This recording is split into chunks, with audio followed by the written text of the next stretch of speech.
All right, let's go again. Let's start her up. Is it working? Should be working. Let's test here. Test. All right, so the comments are working. The comments are working on our end finally. Oh, geez.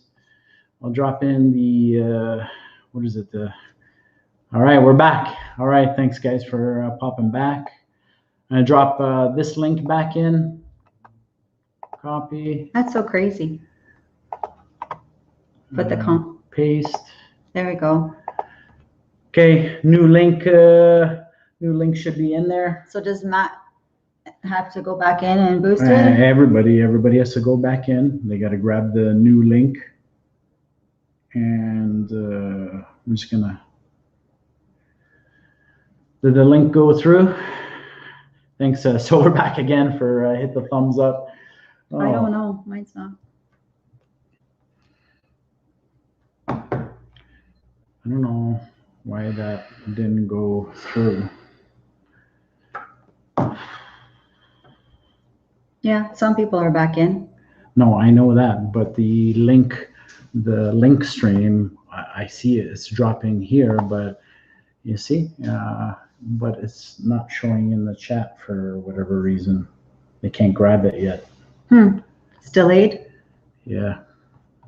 I see. Well, see, Subline is saying no link yet. I just dropped it in. Hold on. I'll be right back. It's coming, Matt. Yay. What's going on with the stream? Coming, Matt. Just mute it for a second. Tim, we like a pun entry. Okay. I bet. Okay, so I can see the link is there. Okay, it should be there now. I don't know this StreamYard. I've pinned it back in, but now we got the comments, so you guys are all more than welcome to jump back in. We're having a good conversation. Hopefully you guys can now see the comments. All right. Can you guys see the comments now? Okay, can you see the comments now, Matt? Yeah. Yep. Right on. There. Okay, now we're in business. Now we're cooking with some gas, some nitromethane. Get some race fuel. Yes. There you go.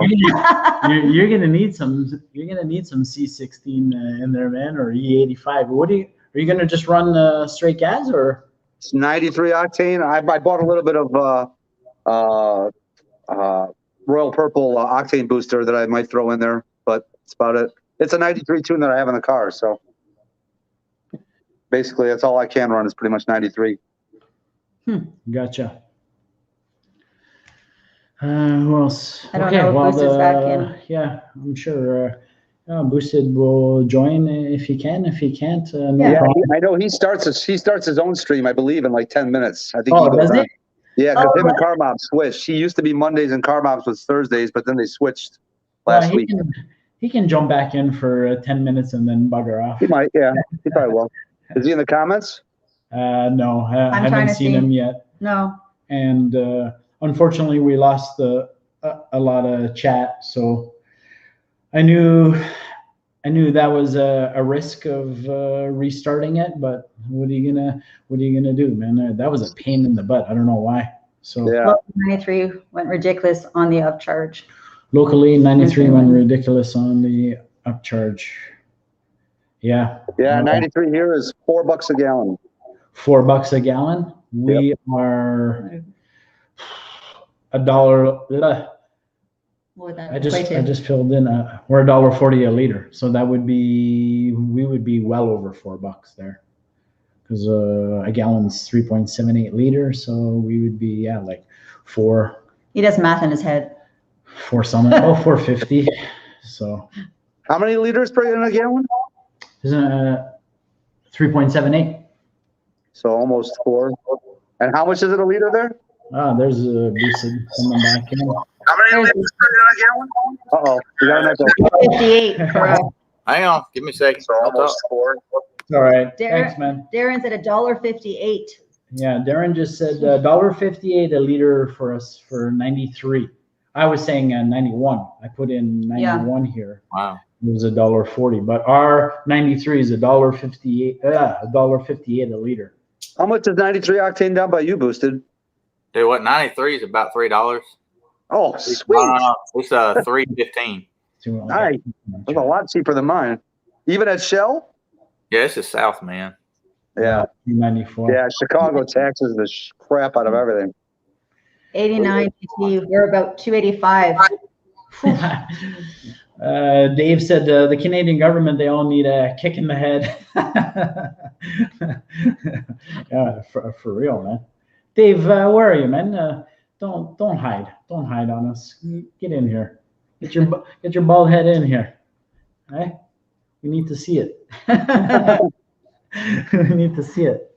Funky. But Funky's not here. no, we lost a few. I think we had about, on average, there was about 25 to 27 in the chat, so we're down, but It's okay. we knew that was gonna happen. Boosted, are you going live shortly yourself? Yeah, I go live about 7. I used to go live on Mondays, but me and Car Mob switched. Yeah, I watched that video with that you posted of Car Mob's car. That thing ran good, man. That thing ran good. Yeah, did pretty good. 642, I think, was his best, right? Yeah. Once he gets some skinnies on there, that'll shave probably 2/10 off. Take the seats out too. You know, those seats are heavy. Every little bit helps. So Yeah. Those skinnies are gonna make a big difference for him, though. you got tires this wide on the front. I mean, that's gonna slow you down a lot. Yeah, for sure. So Ruben, we have a few of those in Illinois here. Ruben's back. Ruben said we have the GTR in Hamilton go 7. Wow, that's quick. That's quick. Who's that, Ruben? I'm not familiar with that. And do you know Robbie's Godzilla? Well, what's he running and pushing? He's got to be in the 7s as well. But Dave, thanks for popping in, man. Hey, There's Dave. your head. Why are you hiding, man? I'm still trying to figure this out. Are you chilled? Flip your camera the other way, and it'll go horizontal. Oh, he's gone. Bye. Did you hit the X? He pulled the sublime. That's called pulling a sublime, hitting the I back. was like, Matt normally hits the X. His name's Frank. Ruben said Frank. Sublime, you ready for Ford takeover though? Yeah, pretty much. I mean, yes. Kim's in the process of, she's got like one more batch of egg rolls to make. Nice. They're all loaded up already. Just So gotta the go last time I heard you, Matt saying she was suntanning. Is she suntanning right now? Is your wife suntanning right now, Matt? No, she finished up. She's inside now. I want to suntan too, but it's bloody cold here. Yeah, we had snow yesterday, man. We had It's like 60 here, but she, she was laying in the back where there's like no wind. The sun was on her, and because she put oil on, that sun helped radiate a little bit more heat on her. Gee, this I love it. So Ruben said the guy in Hamilton is Frank. He's the 407 King. So, Paul, are you going to Ford Takeover? I wish I could. Yeah, that's right. The borders are shut. Yeah, that's no excuse, man. We just get a big box and put a label on it. I'll ship you over. You ship me over. We'll meet you guys down there. There you go. Nobody needs to know what's in the box. You know what? I would definitely It's an go. 8-hour drive. We actually You know. Googled it. We were like, how long will it take us to drive there? 8 hours. We're That's like, not bad. that's nothing. That's not bad. 8 hours? Y'all are only 8 hours from Ford takeover? Yeah. No, it can't be. Yeah. No. That was. It was 8 hours. No, that was for Chicago. That was for the Ford. Yeah, Chicago sounds better. Sorry, my bad. Chicago would be 8 hours for us. So we were like, that's 8 hours. That's no problem. We could do that. Piece of cake, as long as we got a place to crash. So those are things you got to plan way in advance. Bye, Obviously. Silverback. Enjoy your dinner. All right. Quick too. I gotta get ready for mine. I'll be in the chat till it's time for me to go live. When I I'll see you over there, Boosted. Hey, Boosted, thanks for jumping in. Thank you. When I finish up here, Nice meeting you. if you're still Nice to going. meet you out there. Have a good one. Okay, Dave and Sublime. Who else is in? 89 Funky's back. GT 50. Your battery's running low. Oh man, I got to charge. What do you mean your battery's running? I don't know. How come I can't see the comments now? You got to click on the chat and then click on comments instead of the private chat.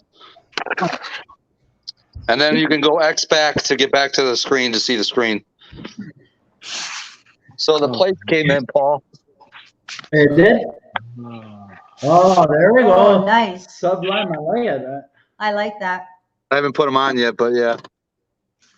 All right. I'm I not like sure. that. I'm not sure if I said goodnight to Silverback, but Yeah, you did. all right, good. But thanks for coming in, Silver. Appreciate it. Thank you. Kind of sucked that we had to restart, but well, nothing we could do. There was obviously something with the StreamYard yet again. But anyhow, damn you, G-Funk, we needed you, man. I'm back. Yeah. Red. Okay, I'm back having dinner. Thanks for coming back, Alex. Appreciate everyone coming back. Thanks, Sean. I'm back. I'm 9.5. You're 9.5 hours? From for takeover, or no? You for Chicago, you would be probably only about 4, I would think, for Sean. I don't know. From Michigan to Chicago, he's probably maybe 4. Thanks, Kat. Appreciate it, man. I really like Yeah. that plate. Yeah, that's a cool plate. That's a cool plate. Mhm. There's a guy in Illinois that already has. Technically, I could have got the whole word with the I in there, Yeah, but the guy in Illinois already has it, so I had to go with the next best thing with no I. yeah, that's okay. That looks good though. That looks good. They'll get it. Yeah. They'll get it. No, guys like that, they normally hold on to those plates for a long time. Mhm.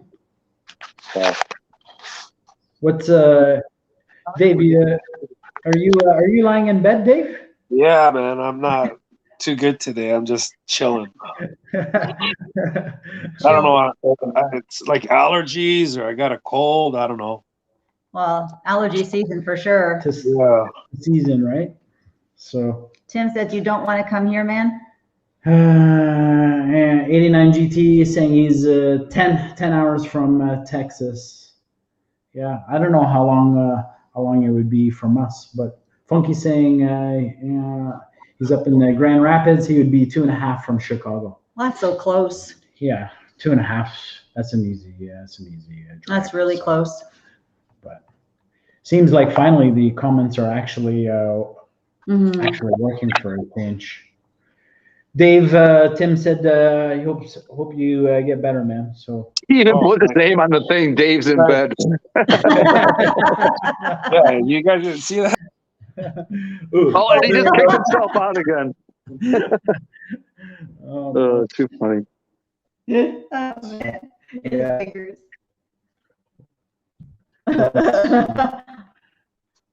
Yeah, a couple of updates. No, that's about it.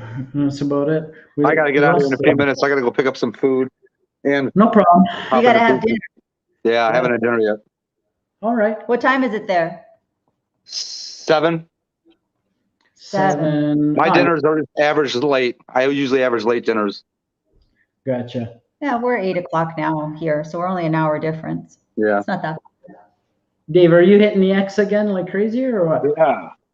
He's I'm trying to pressing that figure out back how to button. get back comments and everything else, and I'm more there than I am here, you know. It's called fat finger syndrome. That too. Yeah. That's okay. That's all right. It's all good, man. So It's sunny where he is, though. Sublime. Yeah. Yeah. I know. Holy crap. So- Not here. It's Gloomy. crappy here. yeah, it's really it's really cold. Like our weather has flipped. Oh man, look at Not sunlight. a cloud in the sky. Wow. Wow. What's the temperature there, Matt? Probably low 60s right now. Wow, low 60s. So what's that in Celsius? Mhm. Minus. That's a good question. 34. No, it'd probably be about 20. I think about 20. Hey, it's good enough weather for me, man. 20 I think- degrees. I think a rough ballpark is you divide by 2 and minus 20 or something. Or I forget how it goes. But, Mhm. so, what else? Tim is saying too expensive G-Funk and slow. What's he referring to? Yeah, We I must- know. we I must- missed. Sorry, I missed it. Tim, what was too expensive and slow? And Darren is saying it's 5 degrees here. Yeah, I feel you, Darren. It's cold Yeah. here So too. what would that be? Plus 20 times 2, so it would be 50. I forget how it goes. I don't know. I forget what the math. How I usually just Google it, but Yeah, forget it's all Americans got it all wrong. That's Oh God! because if you Hey, think well, about it, in here, 0 is like cold, Oh. and then it just doesn't work the way the Americans got it. Oh God! 0 is 0, and then below is like -1, -2. You guys are still like in the tens. It doesn't make any sense. Yeah, it's when it gets negative 10, 20. You don't want to be around here. No, like for us, we'd be like frozen solid outside if that was the Yeah. for Icicles. For sure. 41 Fahrenheit. Darren Googled it. So We had there, a winter. We had a winter here a couple winters ago where it got so cold. Kim could do the ice challenge. That's where you take a pot of boiling water and throw it up in the air, and it just crystallizes as it hits the air. oh wow. Yeah. That's So crazy. Darren was saying that 5 degrees here is 41 Fahrenheit. That's what we're sitting at. Oh right yeah, that's low, man. That's cold. Yeah, it's cold. It is. Yeah, we got about 3. I had 3 inches of snow yesterday. I don't Northern know. Mustangs posted a video of it. He's up in Canada. He's freaking. Yeah. He said he got snow yesterday too. It was crazy. I'm not sure.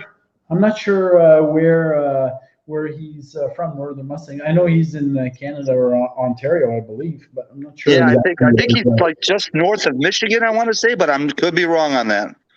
Could be Gotcha. wrong. Yeah, gotcha. Yeah. So.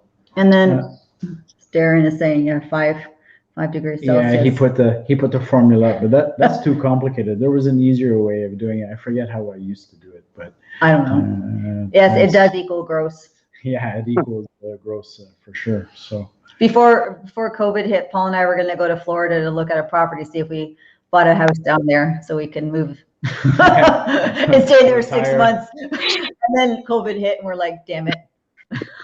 we were literally booked to go down, Yeah, but with Air Canada, who No. still has their money. yeah, exactly. So But anyway, we'll have to wait till things settle and then we can go. yeah. Check out the floor mats I had made. Oh, those are nice. Oh, those are nice. Hold on, I'm gonna put you. So everyone can see it. I'm gonna put you solo for a second. There we go. Oh, I like yeah, those. those are cool. You had those made? Yeah, by Lloyd Mats yeah. on eBay of all places. Had to make them custom. I thought a car like this would have came with freaking floor mats like that, but they didn't. Looks nice. Well, you would think they would offer those mats, right? So Yeah, you would think so. You would well, think so. Cobra's it'd be a good tattoo. Do you have any tattoos, Matt? I don't. The wife does. That'd be a good tattoo. She's got a badass tattoo on her back. She's got a huge American eagle. Okay, and then in the whole body of the eagle is the American flag. Oh wow, that would be beautiful. Yeah, that's cool. Yeah, That's cool. that'd be really nice. That would have been a That's long sit. yeah. It literally goes from shoulder to shoulder. It's like, Holy crap. yeah, That would have been a long sit to do that one. yeah, oh yeah. All right, I gotta get out of here. I gotta go get some food. All Okay. right, man. Appreciate you. Bye, Matt. Appreciate you popping in, Matt, as always. And I know I totally screwed up the stream because obviously the numbers have totally dropped off, but it is what it is. So Yeah. All right, lesson learned for next time. Funky, he says, came with genuine GT 500 mats for 500. No, those actually only cost me $140. Custom made. Yeah, American. Yeah. That's like 500 for us. Well, maybe a little bit more, maybe $300. yeah, 2, 3. Okay, Matt. Well, Bye, Matt. Thanks for jumping See you in. later. All right, see All you. right, guys, have a good night. Yeah, you too. All right, later. They will be back. Yeah, well, I mean, It happens. It's okay. it was Tim saying they'll be back. It's just really hard to. It was really hard to run the stream without seeing the comments, and trying to manage it over here kind of sucked. But Funky saying bye, Grubhub. So you want to fill the hole for a few minutes, Funky? You got some time to fill the hole? We got Dave. Dave's sicky. Dave's sicky in bed. I'm trying to read the comments. You can read them now. Now you can see them, right? Yeah, like I gotta go out from the camera to read them, and then I go back and see them. Like I'm still trying to figure this out too. So If you just hit the live button and then it brings it up to speed like really quick. yeah, but you can't see your video and the comments below it, or you can. Yeah. Well, we can. So Yeah, I can. I don't you know should why. be able to. You should be able to see. That's why we didn't see the comments. That's why we restarted everything again. Yeah. Yeah. Like I gotta keep scrolling out. Darren, how's it going, buddy? How are you, buddy? Hi, Darren. Hey, good, man. Nice to see you. Nice I've to not have tried you. this before, so I'm a newbie.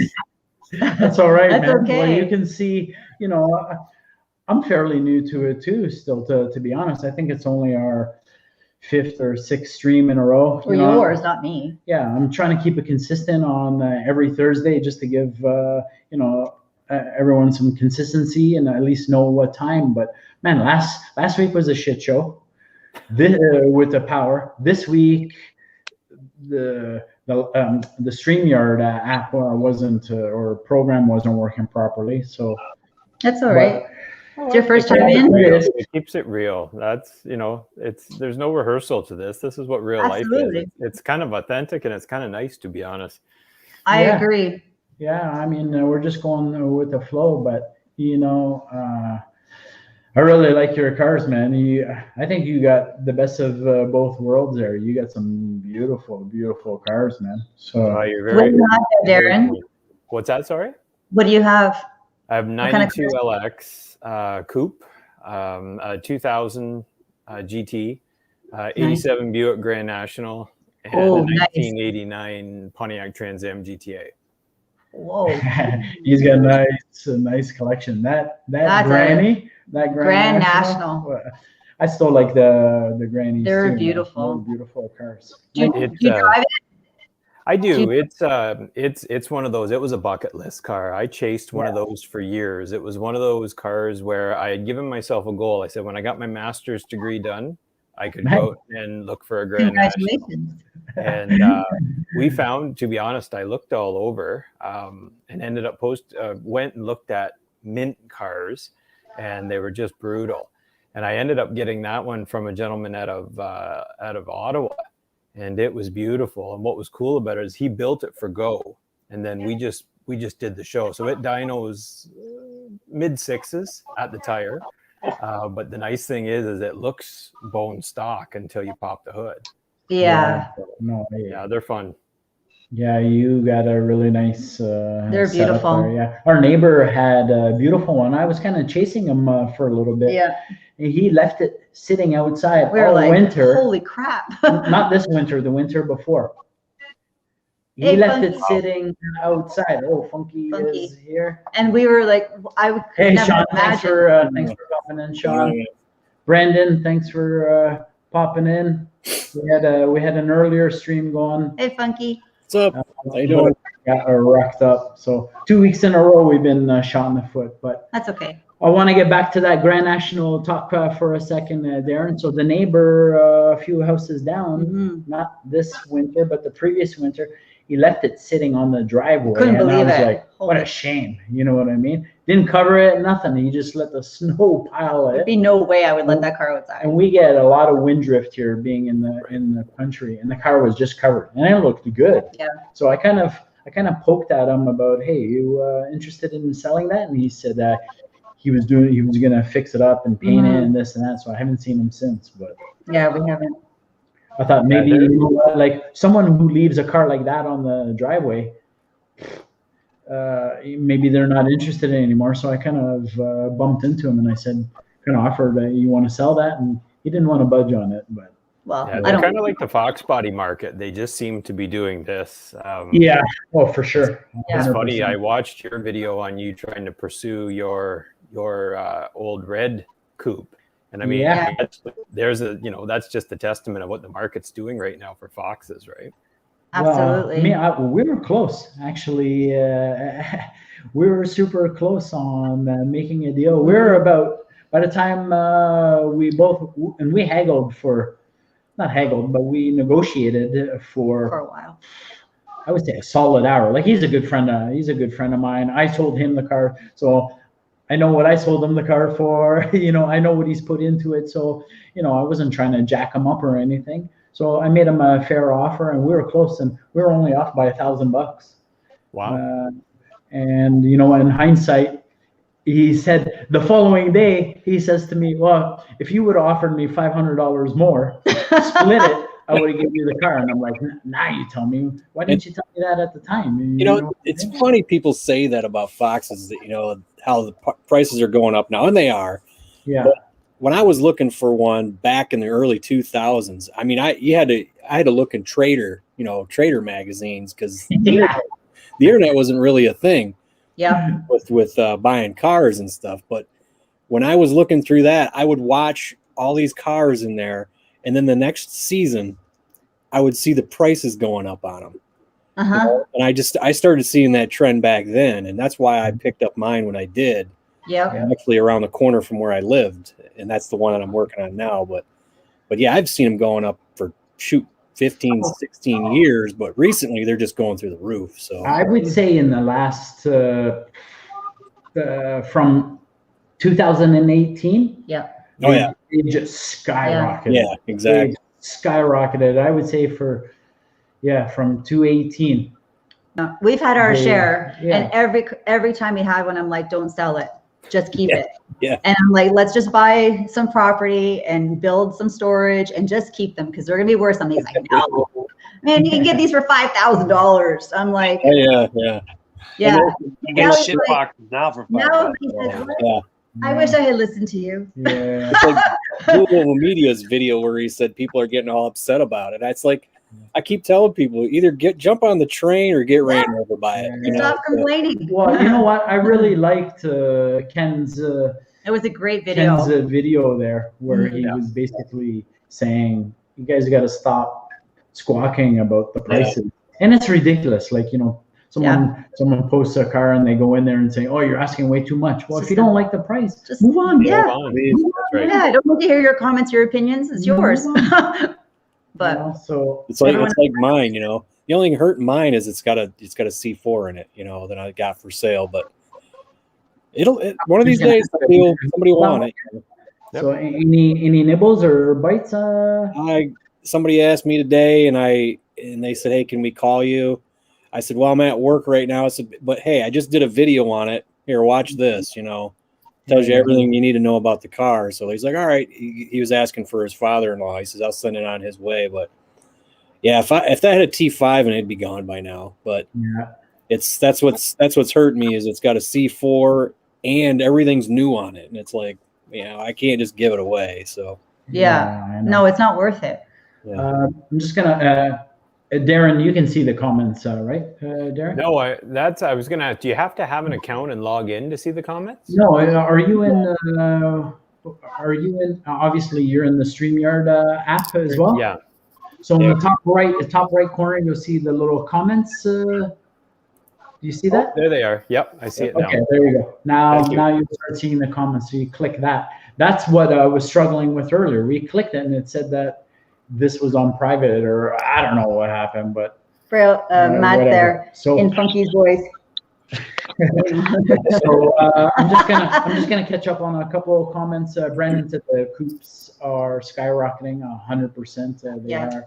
89 GT Auto Trader was awesome back in the day. It was. I remember that. We still. I would wait for that book. Yeah. Man, I've been buying fox bodies a long time. Brailford, Matt. That's for you, Sean. He says, "Hey, mother foxers." Yeah, 89 was like, I got one every Friday. Yeah, same thing. Yeah. And the 89 again was my 93 sold the first day. It was on Auto Trader, and then found my current fox on there as well. Auto Trader was that was a great time. Now, that Facebook place has just taken over Mhm. everything. Yeah. Yeah. I play in my view. We missed a So- comment here. Nelson, love your car, Darren. Yeah, Nelson Carrera said Lives that on he loves your cars. Big Bear. Nelson's cars are just out of this world, and that new convertible that he's having done for his wife, what a machine. Yeah. Yeah, Sally got a little glimpse of that, Yeah. of his car. There was It's in- tons of people around it, so I was trying not to, like crowd them, right? So I was trying to be respectful to everyone's space, but I was like, I want to get it because it's so shiny with all this chrome. If you guys want to see the car that we're referring to, it's in the motor build video I have. Sally just catches a quick video of the motor. It looks really nice. Yeah. Fresh paint job, nice motor, nice motor work. Nelson, you still here? Are you still here? Where's Yes, Big he Bear? is. He just said, Where thanks, is it? guys. Nelson, get in here, man. Get your big bear ass in here. Get in here. Come on, you can figure it out. You're a techie guru. You can't find a fox on the. I know you Yeah, can't now find you can't find a fox. Mm-mm. Now, I would say an average price for a coupe, a decent coupe, like I'm not like just a bolt on. I'm not even talking charged. You're not going to find it for under $20,000. Not here, not in No Canada. way. Even They're in just- the US, it's tricky. A buddy of mine came from the Barrett Jackson, and it Yeah. didn't make the reserve they had on it, and Right. I ended up getting it for a good deal. But a Right. buddy of mine texted me from the Barrett Jackson at Scottsdale and said, Yeah. Darren, this is exactly what you've always wanted. Here it is. But there's 3 people looking at it. And it was one of those where I wired the guy a deposit, like literally just through the phones, or else it'd have been gone. Yeah, for sure. You got to snag them, that's for sure, when you see Yeah. it. 'Cause you know, That's what I did with my coupe. Oh, yeah. It went for sale right around the corner from me, and I jumped all over it. So Yeah. those, and I find the cobras too. Because I told Paul if he finds a cobra, I wouldn't mind another one for me. The Cobras are For me to drive. the Cobras are also been jumping. You don't see them even for sale anymore. No, yeah, they're yeah. so rare. I mean, even the drivetrain, Yeah, even the drivetrain, expensive. yeah, yeah. Big exactly. Bear. They won't fit on the screen. Yeah, so Big Bear is saying I was encouraging Nelson to join us, but he says that he won't fit on the screen. Come on. Come on, Nelson. Yeah, get in here, Nelson. Don't worry, I'll get out and make some extra room for him. Go. Oh my But, God. yeah, I even see the prices in the. I mean, even in the States, they're going through the roof too. They're really jumping. At one point, it was worth, looking down there and importing, but now, Yeah, now it's just way too much. no.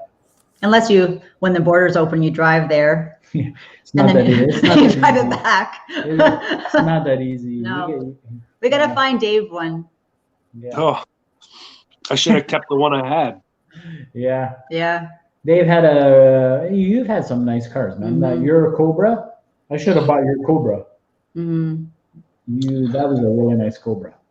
I don't even know where it is now. It's somewhere in Canada still, I think. Ontario. Your dark shadow gray Cobra you're talking about. I'm not talking about your AC Cobra. Oh, yeah, that car is up in Hamilton. Your Termi. The Termi. Yeah, the Terminator. He's a Portuguese guy as well. Hamilton. So Oh, I yeah? see him. Well, seen him once at Financial, and sometimes I'll drive down there to see him. But Yeah. yeah, he still has it. Gotcha. Dave had a nice AC Cobra too. Yeah. You had a really nice AC Cobra. Do you have it on your phone to show him?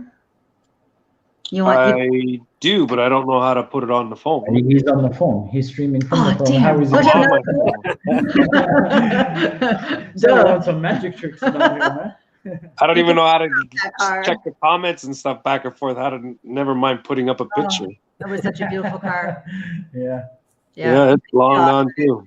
What's Sean? What's the next project on your Fox there? Oh man, Moving under our own power, so that's a good sign. you want to really know what's happening? Yeah, sure. 'Cause it's like I said, it's terrible, but it's It's not terrible, but it's not great. Oh, Oh, what happened? If you want to save it, I get it. If you want to save it for Well, videos, I get here. it. I can show you. Emerald Notch is jumping in. How's it going, man? He's saying hi to you as well, Funky. What's going on, man? So, oh wait, let me put your solo. yeah, Maybe put him it'd be, solo. Can't maybe see it'd be it. easier that way. Sit tight. What is it? A flat tire? What happened? It's hard to tell. What happened, Funky? I'm trying to see what it is. Well, I see. Oh, so what? The wheel is too close to the fender. It's Is it? rubbing. Touching fender, isn't it? Yeah. Yep. So, what happened? What happened? How did that occur? I guess. Ooh. Well, I contacted UPR and they said, well, it looks like your Fox is one of the rare ones that require offset A-arms. What? Oh no! Offset A-arms. Huh. Yeah. So your caster's way back. There's a whole bunch of room on the other side of the wheel. Yeah. So you're off centered. Yeah. Is it out that far on the other side as well? Yep. Oh, wow. So how do you fix that now? Oh, he's got to change. You get new A-arms. Yeah. Ooh. Okay, I'm gonna Is that put a big everybody- job? Can you do that yourself or? Yeah, it's not fun after it's all put together. I mean, you got to take everything apart. You got to take the strut off. You got to take the spindle off, the brakes, the rotor, everything's got to come off. And the guy told me, he goes, I'll ship them as soon as I get the label gets scanned. He goes, I'll send the other ones. That's what the email was, and he's gone for the night. So tomorrow at least their customer service is good because I bought these a year ago, over a year ago. You know? So they're willing to take them back, which is cool. But at the same time, tomorrow I'm just going to call them like, dude, charge me for them, send them, and refund me because I don't have time. I don't have time to screw around anymore. Yeah. for sure. Who do you deal with there at UPR, Funky? It was just some guy named Alex. I've worked with Brian there before, and he is excellent. This guy. Yeah, he's cool. They're taking them back and everything. It's just he said we got to have the label scanned before I can send the new ones out. And I'm just like, you know what? Charge me for them, send me them, then refund me because I need them. Gotta get them to me quickly because I hear it. Ford takeover. I plan on taking the car. Everything was going good, and then this happened. You know. Yeah. It's the whole front end of the car's me torn apart. You know. Yeah. That's the pain in the butt. Yeah. Well, it's good that you didn't get the alignment done. Yeah. Well, I mean, I don't know if I'd be able to turn because no way, man. Probably not. because I can't even basically put the bumper cover, the GT lower. I can't. It screws right in there, and then that's going to hit without a doubt. For sure. But the thing that sucks about the whole thing is UPR does not say anything on their website about having an issue with this.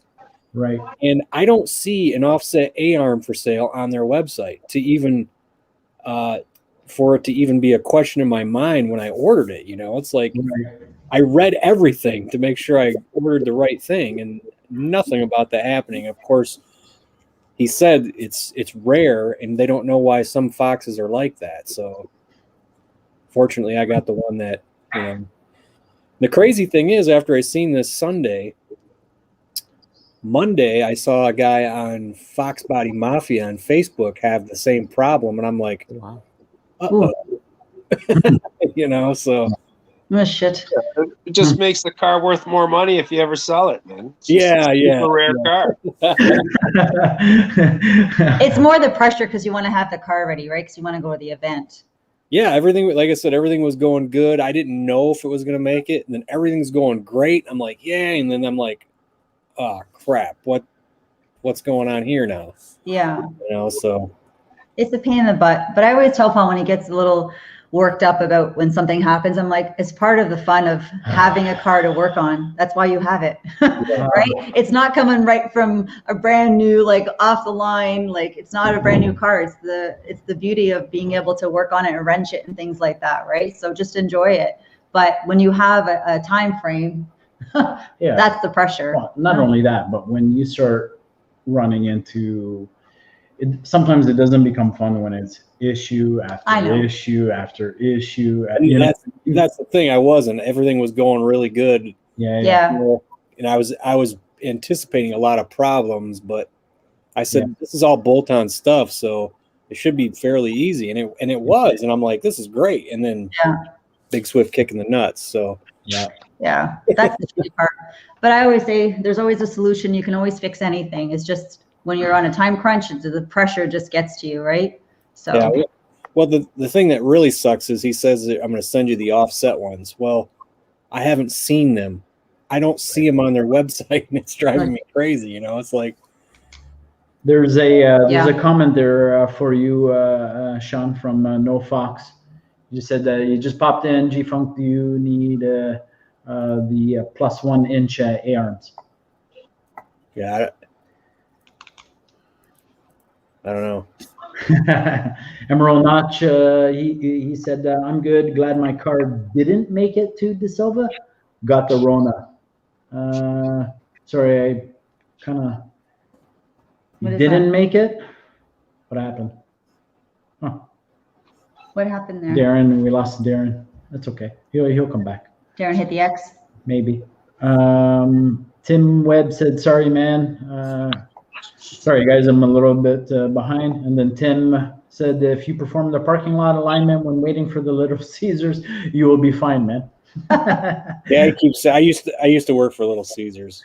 So it's for you. Yeah. Mustang, thanks for popping in, man. Appreciate it. What's different about the car that requires this offset A-arm? I guess for you, Sean, as well. That's what he said. He goes, it's rare that they do that. There's some cars that need them and some cars that don't. And he says we don't understand why that is. That's interesting. Huh. I never heard of that either. I don't know. Neither have I. Darren's coming back. You got another comment there. Yeah, he said no Fox. You can see the comments, eh, Sean? Yeah. Yeah. Saying if they don't sit square in the wheel well, that's it. I see like one guy a month post about that on Facebook. So it's a common thing. I've never seen that. I've never had it. Neither have I. I've never I read everything on their website about all the A-arms, and there's nothing on there. I mean, I'm on it right now, and I don't see anything about offsets or +1 inch or anything. I mean, I set up my Foxes a specific way for the alignment. Like I like a little bit of forward caster, but obviously not that much. But you know, I've had a lot of Foxes, man, from 16 years old and on, and I've never had one that sat like that. So I wonder how no Fox common that is. Mine sit perfect in the wheelhouse. Most do. If you're on the 8.2 deck Mafia page, you see it happen on there. Yeah, I seen it on what was it, Foxbody Mafia. Right. Yeah. Somebody. Well, hopefully you get that fixed soon. Well, hopefully you get a. So these A-arms are obviously not the right ones for what you got on your setup. So, but everything bolts up fine. Yeah. Like the spindles, everything bolts on. Everything. Wow. That's weird. Yeah. I don't know why. And you don't know it till you go to put your fenders on, and people are at various stages of their build. Some people just buy it and put it on because their car's put together. They're just pulling one off and putting another on. My car was torn apart, you know, fenders off, everything, because I had painted the engine bay and everything. But you know, thanks for popping in, man. Hey, your car's looking really nice, by the way. Thank you. Looks really, really good. When you put your K member in, I bought mine off a guy that runs that 8.2 deck Mafia page, and he raced for UPR. And when I bought mine, he specifically told me when you go to bolt it in, leave the bolts loose and shove the K member all the way back, as far back as it'll go in the slotted holes. Yeah, and there's tighten it up square. And I don't know if that's why some people don't. see that's the other thing with her K member. The passenger side has holes for the bolts that fit the bolts. Right. The other one has movement from side to side, but you can't move it. Yeah, I saw that. I remember you put that in your video. Mine were slotted the same on both sides. Yeah, mine wasn't. So Yeah. Can you slot it a bit, Sean, and have push that K member back? Then you got to figure out what's square. Yeah. That's You know the what I mean? problem. Yeah. Mine were slotted on both sides, and I specifically asked him about that. I was like, both the holes on either side of this are slotted, and I asked him how to make sure I had it square, and he said just this guy does a ton of UPR. Well, he passed away a couple months ago, but he did a ton of UPR installs, and he told me every one he ever does, and he never ran into that problem with it setting square in the wheel well, was shove the K member all the way back far as it'll go, and that's the way mine is. And it's set perfect. So, and what gets me is like I said, he said, well, he goes, I'll send the right one, the offsets to you. And I'm like, so then I go back to their website and I just did it again. And I don't see anything. I'm like, they're not on there. You're going to send me something I can't even look at. You know what I mean? Yeah. Just to see what they look like. So they're 1 inch offset, I'm pretty sure is what it is. Yeah. Cause he asked me to measure it from the Zerk fitting to the bolt. So I did that, and they're 14.5. So he never. Sean, Darren just put in the a product reference on their website. Do you see that in the private chat? Yeah, I just Googled it under the UPR site, and it is coming up with a 79-04 Mustang offset lower control arms, no spring perch Pro Series. Huh. Who knew? I'd never heard of such a thing. Can you see that link? Can you see that link, Sean? No, that's a control arm. Control arms, no spring. No, we're talking A arms. Oh, yes. Sorry, my bad. Yeah. That's all right. No, point taken. Oh, it's I see. It's a rear control arm is what he had there. Yeah. I was like, oh, okay. That's not a problem. I got Steedas on the back of that sucker. So. Yeah. You know, I tried out those control arms, the BBK ones on the coupe. They're actually pretty good. I know BBK has been taking some heat over their products, but I will not buy another product from them. I know. I'm saying this was maybe 5, 6, maybe 7+ years ago. I did end up buying those BBK control arms. Yes, I remember. They made a big difference, actually. I had a couple issues with those guys, and I was like, that's enough of that. So yeah.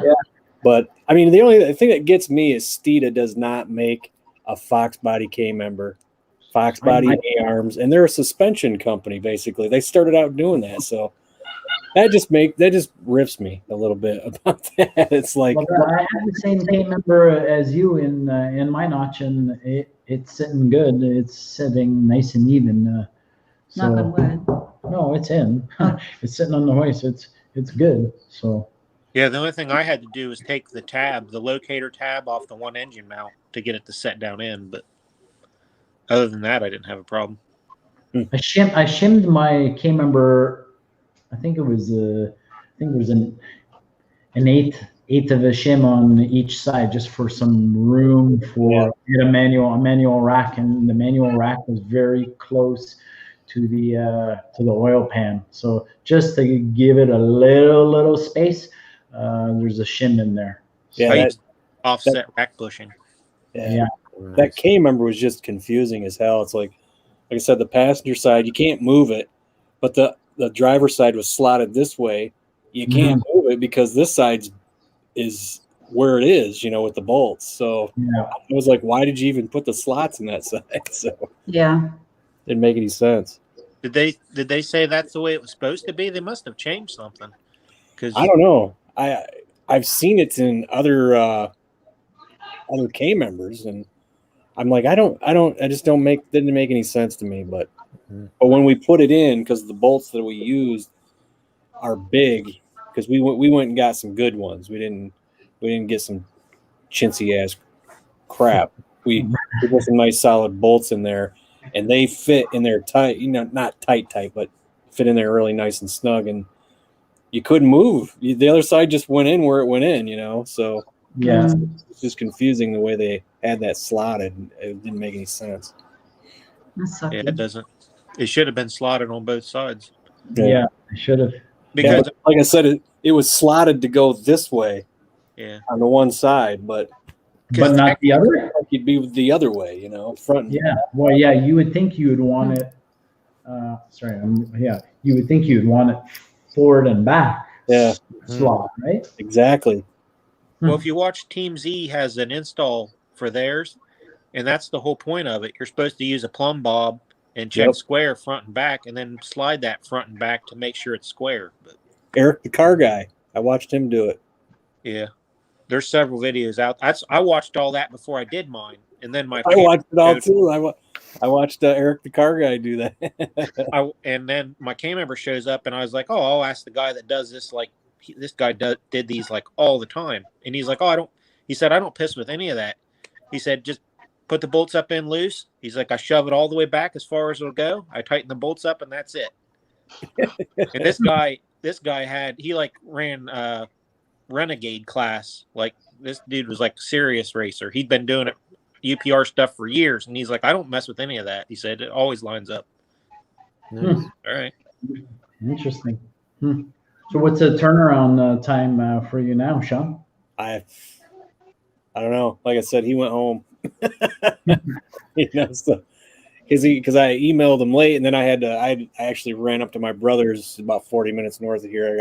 I went and grabbed my car hauler. Right. A friend of mine needed to borrow it. So good old car hauler, right? Yeah. What year is your car? It's a 90. So that's still got the small wheel opening, right? Right. Yeah, I think 91. They didn't go till 91. Okay. Yeah, that's what I've always wondered, if it was because of the year difference and the different size wheel opening. If that's why some people needed to. And that's what I was wondering, and that's that whole discussion in that Facebook post I saw, and of course you got everybody throwing their opinions out there, but the ones I kept seeing that were common were people saying you need offset arms mixed in there with bonehead answers about things, but yeah. And Wolf Racecraft, which they don't do them anymore, but they were the other one I was going to buy, and they actually sold offset ones, 1-inch offset. They had them right there, and the guy told me, because I was going to order them with my because I put 95 spindles on my car, and he told me how to do the measurement in that to find out if you needed them. And that was the difference with theirs. If you had the 95 spindle, you're supposed to get the +1. But UPR didn't say anything about it. Yeah, they don't have any info on there about it. But like I said, I was going to get, probably just because it was cheaper, I was going to get the QA1. And I talked when I was at the Foxcast meet and greet there at Scram Speed. I talked to the guy there, and he goes, you know what, buy a UPR. He goes, they're lighter. He goes, they're a better K member. And I was like, okay. I had a QA1 before. I don't know. I didn't care for it. The AJE is pretty nice. Yeah. I like theirs. But the cool thing about them, those, it'll take any motor mount. Yeah.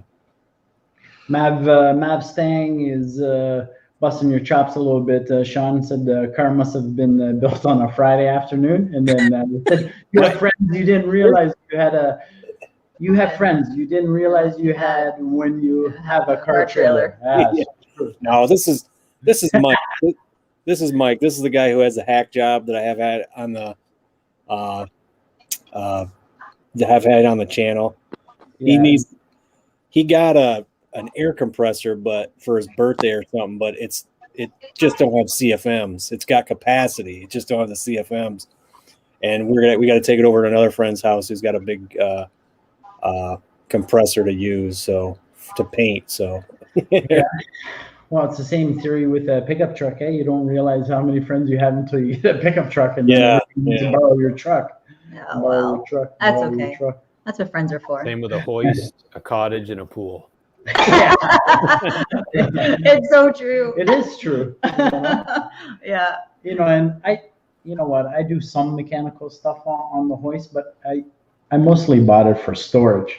So when someone asks, "Hey, can I borrow your hoist?" It's kind of like, I don't say no, but it's kind of like, okay, I got to move the stang from underneath, move the other one from up top. Hey, never mind.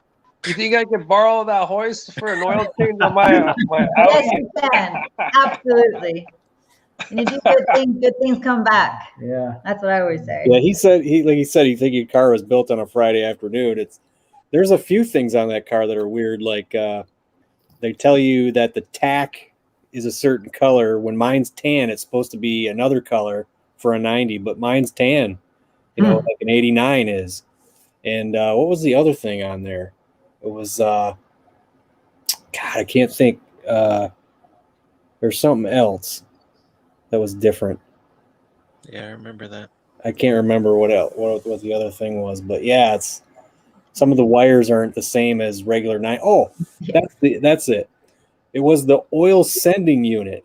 You know how it's got that big ass oil sending unit on those cars? Yeah. Well, then I went to get one, right? And I'm looking on LMR and it says a 1990, and it's showing the 1990s take the little ones, and I'm like, and there's a big fat one on my car, and I'm like, what? So I was like, well, I want the skinny one because I got to put dual oil sending units because I have to have one for the Holly, and there's not a lot of space right there, so I got the smaller one for it. But there's another thing that I found. I don't know. There's just a couple of weird differences on my car that I've seen. So yeah, It's just living up to the name of Funky 50. yeah. Speaking of the oil sensors, do you know how hard it is to find that little oil-filled tube around here in our parts? Really? Very, very difficult. Very difficult. Those are becoming like gold.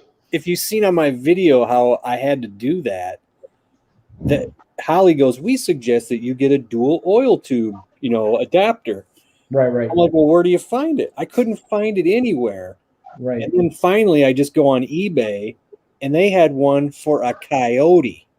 And it still had the fittings that I needed for this application. So I was like, I bought it. I'm like, and it works. I'm like, okay. Or you just do what I did and drill and tap the one you already have. Yeah, well, problem I had was it had to come out because it had to come out this way and then up this way because I did buy a dual one from CJ Slow J Pony Parts, and I couldn't fit it in there because my AC bracket was in the way and the power steering pump was in the way. I had to move it out. So that one's for you from Tib as well, Sean. Did you plumb the Holly sensor right into the oil extension bar?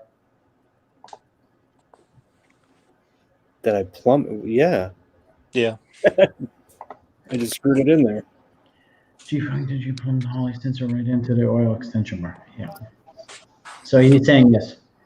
Yeah, you just take some Teflon tape and screw it on in there. Screw it on then. I've also said It doesn't leak. It doesn't leak. Yeah. Right on. So, and both sensors work. So. Well, that's good. So your Holly, your Terminator X is pretty much all wired. You're all good to go there now, right? Oh yeah, it's up. It's learning. Like I said, regular guy's garage Dan helped me out just with a couple of basic things. So, and it's running pretty decent for now. So, I mean, it's not nowhere near tuned or anything, but it's running decent for now. Right. I know the notch Cobra looks great. If you're referring to mine, thank you. If you're referring to Dave's old one, awesome. Yeah, you see it.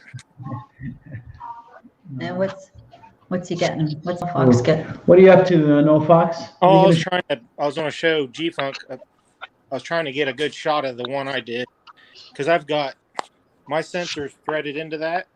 And then actually even I did my turbo feed, but Yeah, I've done that as well too, where you just tap right into it. Is that what you did? Here, I'm gonna go. I'll put you on solo here. Solo. There we go. Can you add some light to it? that's what I was trying to get. Let's see. It's hard, eh?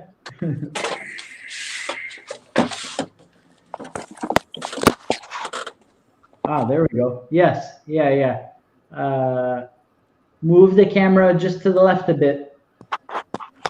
The other left?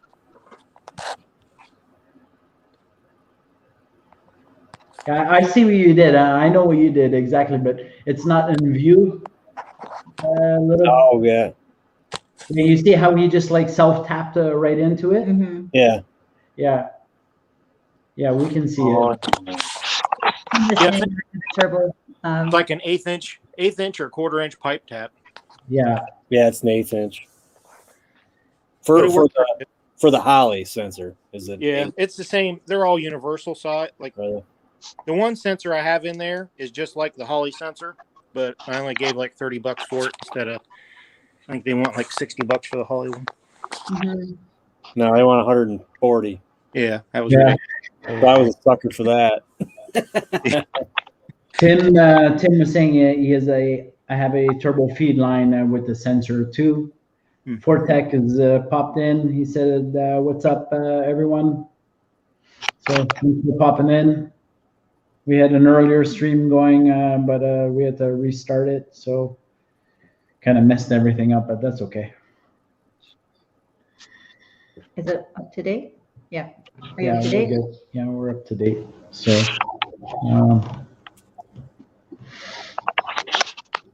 I think you didn't miss anybody. No.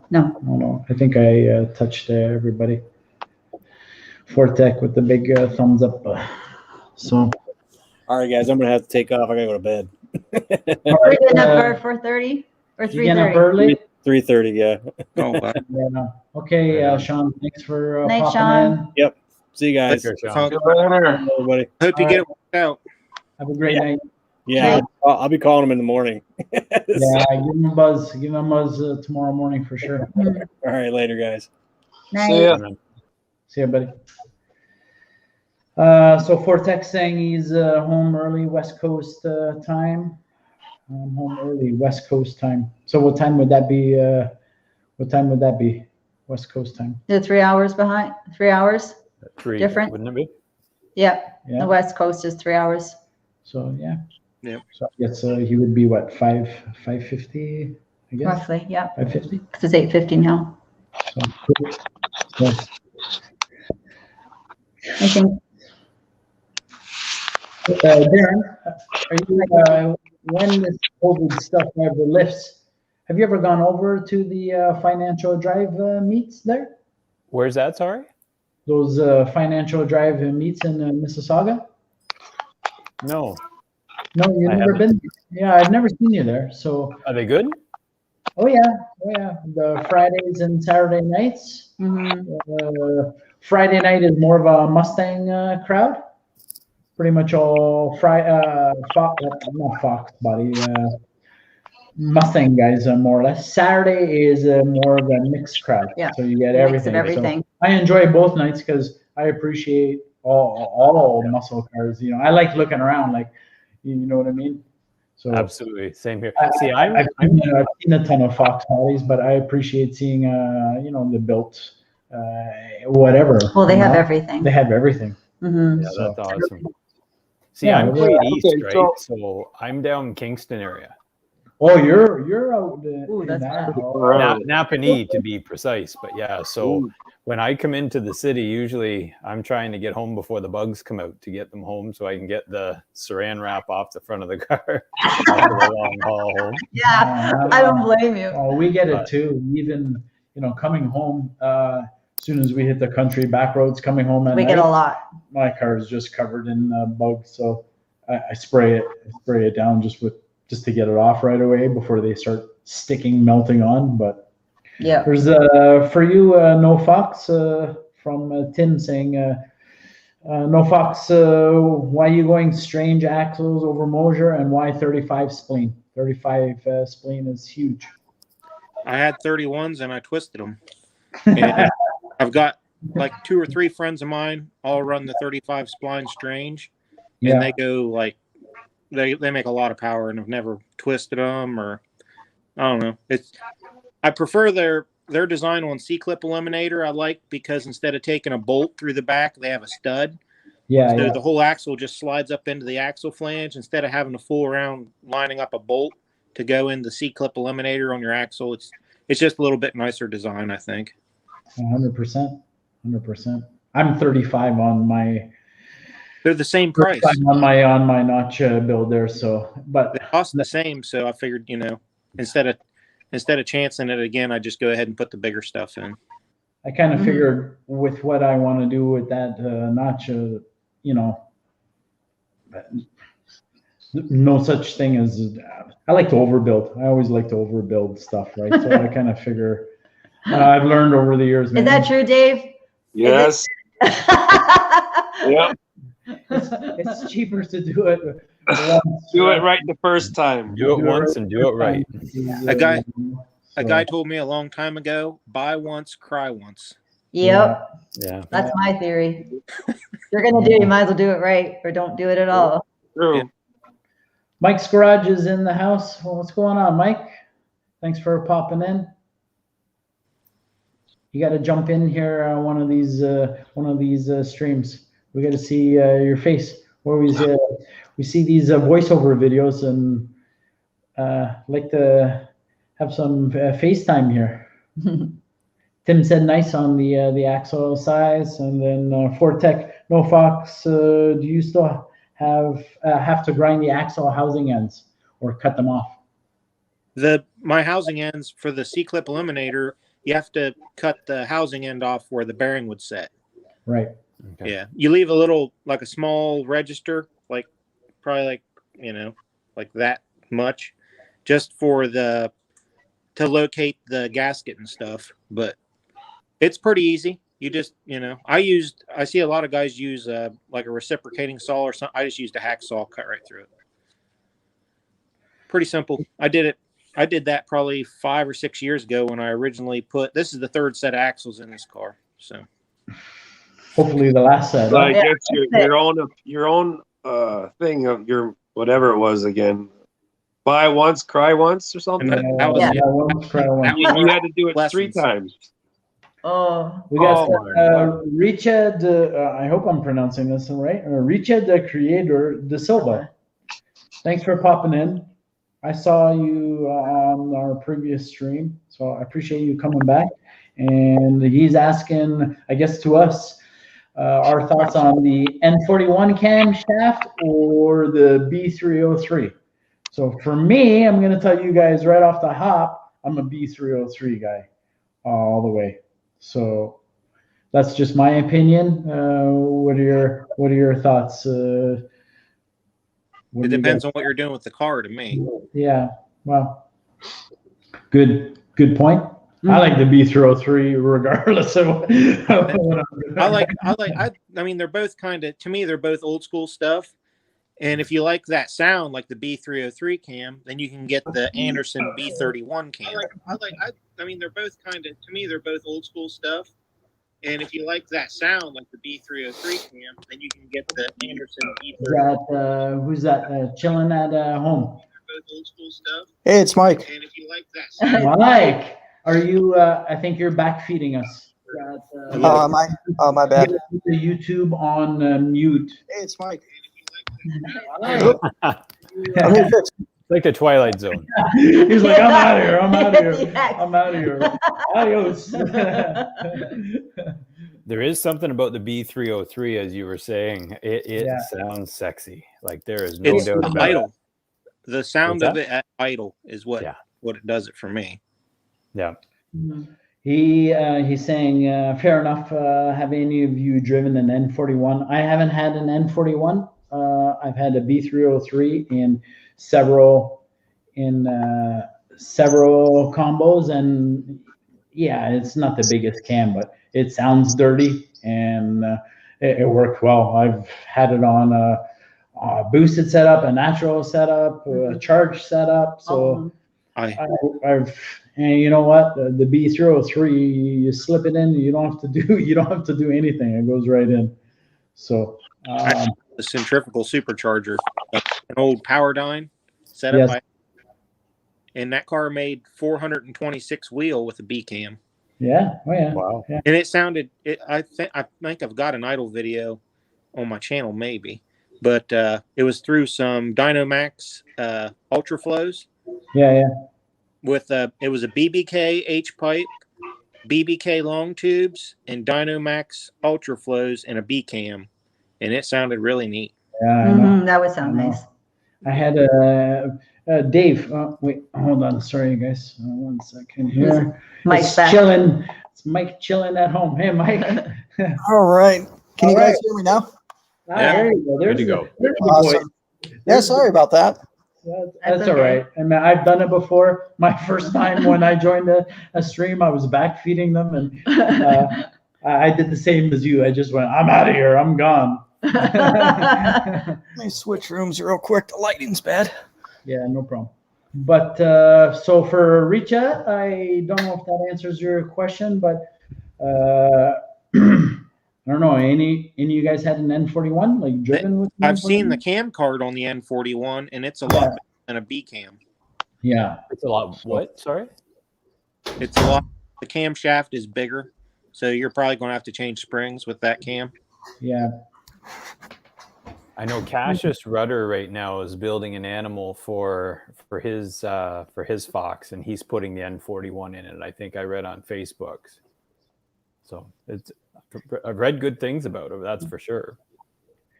That one in the N90 too, I see a lot. That's what Sean Funky has in his motor, correct? I believe he's got the N41, right? I don't know. It might be. Yeah, I think if I'm not mistaken, Funky is Darn, we just missed him off. N41. So Mustang, he says, I remember so many people had the B303 back in the late 80s and 90s that we used to joke Fox Mustangs came from the factory with them. Yeah, it was a very popular cam. I think it was popular back then because of, I was putting them in as a teenager. I was just basically removing the timing chain covers, slide it in and go. I wasn't doing anything else. I was barely degreeing the cam in at that time. I was a teenager. I didn't know what I was doing. But Richa saying, Gary says a B2, but everyone's got a B cam. I'm not looking for more than 300, just motor. It's my first Mustang. Thanks, guys. Well, if you're not looking for more than 300, the B cam will work just fine for you. It's going to sound nice. And yeah. And then the bug will bite him in the ass, and then he'll be saving up for headers and gear and everything else. Nobody's going to be settling with just that. Yeah. Yeah, that's what happens. It never. Well, It's like boost. You never have enough. Yeah, exactly. Mike, your motor's coming along slowly. I think we were chatting there about whose is going to get built first, but I think you're going to be way ahead of me. Not that we're just some Not fun a contest, but just joking around. So yeah, you're making some good progress. You got a lot of knowledge, obviously, in engine building. Are you a mechanic by trade or all self-taught or? I used to be. Going back 20 years, I was a mechanic and then became a service manager for Firestone and then ran a Midas. Nice. But I've been in IT for 15 years now. Yeah. My work is cybersecurity, so nice stuff. Cybersecurity. That's a great industry to be in right about now. So Richa said right on there, and I needed that support, and he's got it already. So cool. But yeah, with the car probably 2 months before everything's done. I mean, it's that last 20% that takes forever to get done. I mean, you get all this other stuff done, and then you go to put it in or what have you, and there's so much left that you don't think of, and that's all that time. And I'm sure everyone on this stream has built a bunch of motors, and they've probably done similar to where, yeah. Well, I mean, obviously you're a highly detailed and very knowledgeable in the engine building, but to where I'm going, where I'm trying to go with this car, I went to Paul, my builder, and he's one of the premier engine builders around in my parts. He's been doing this stuff for a long He's time. awesome. Long time. So you guys saw, I don't know, maybe you haven't, but of that video of him drag racing his Mustang back in, that was what, 98? Yeah. 98. Yeah. I love that video. And he's banging 4-speed there. And he's running some serious times. That's still hard to do today. Yeah.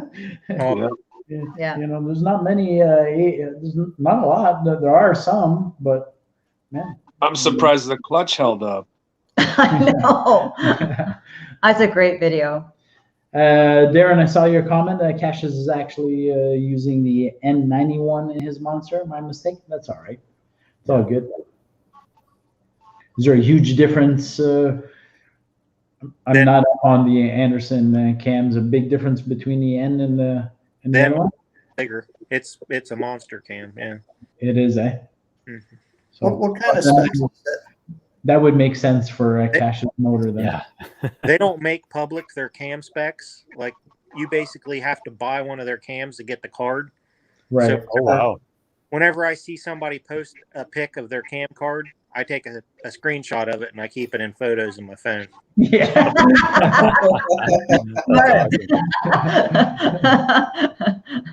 Yeah. Yeah.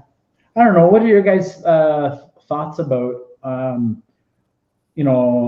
there is sometimes that big secrecy amongst drag racers and this and that. I kind of get it for the grudge game. You know what I mean? When you're a grudge racer, you want to obviously hold some cards back. But, for me and my build and what I want to do, I'm going to be an open book. I don't care, It's still, at the end of the day, it doesn't matter. We could all have the exact same car. It's going to come down to driver, suspension, traction, and it's all off the line.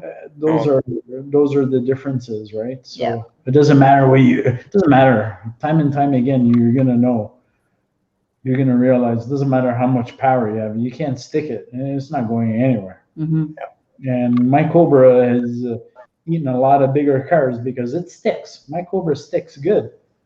And when they're just sitting there spinning, but I don't know. What are your thoughts on all that? I think the open book is great because it allows this here, right? So that's where the culture is so fun and there's so much camaraderie in the Mustang culture is because most people are open books, which makes it something unique, something special. Yeah.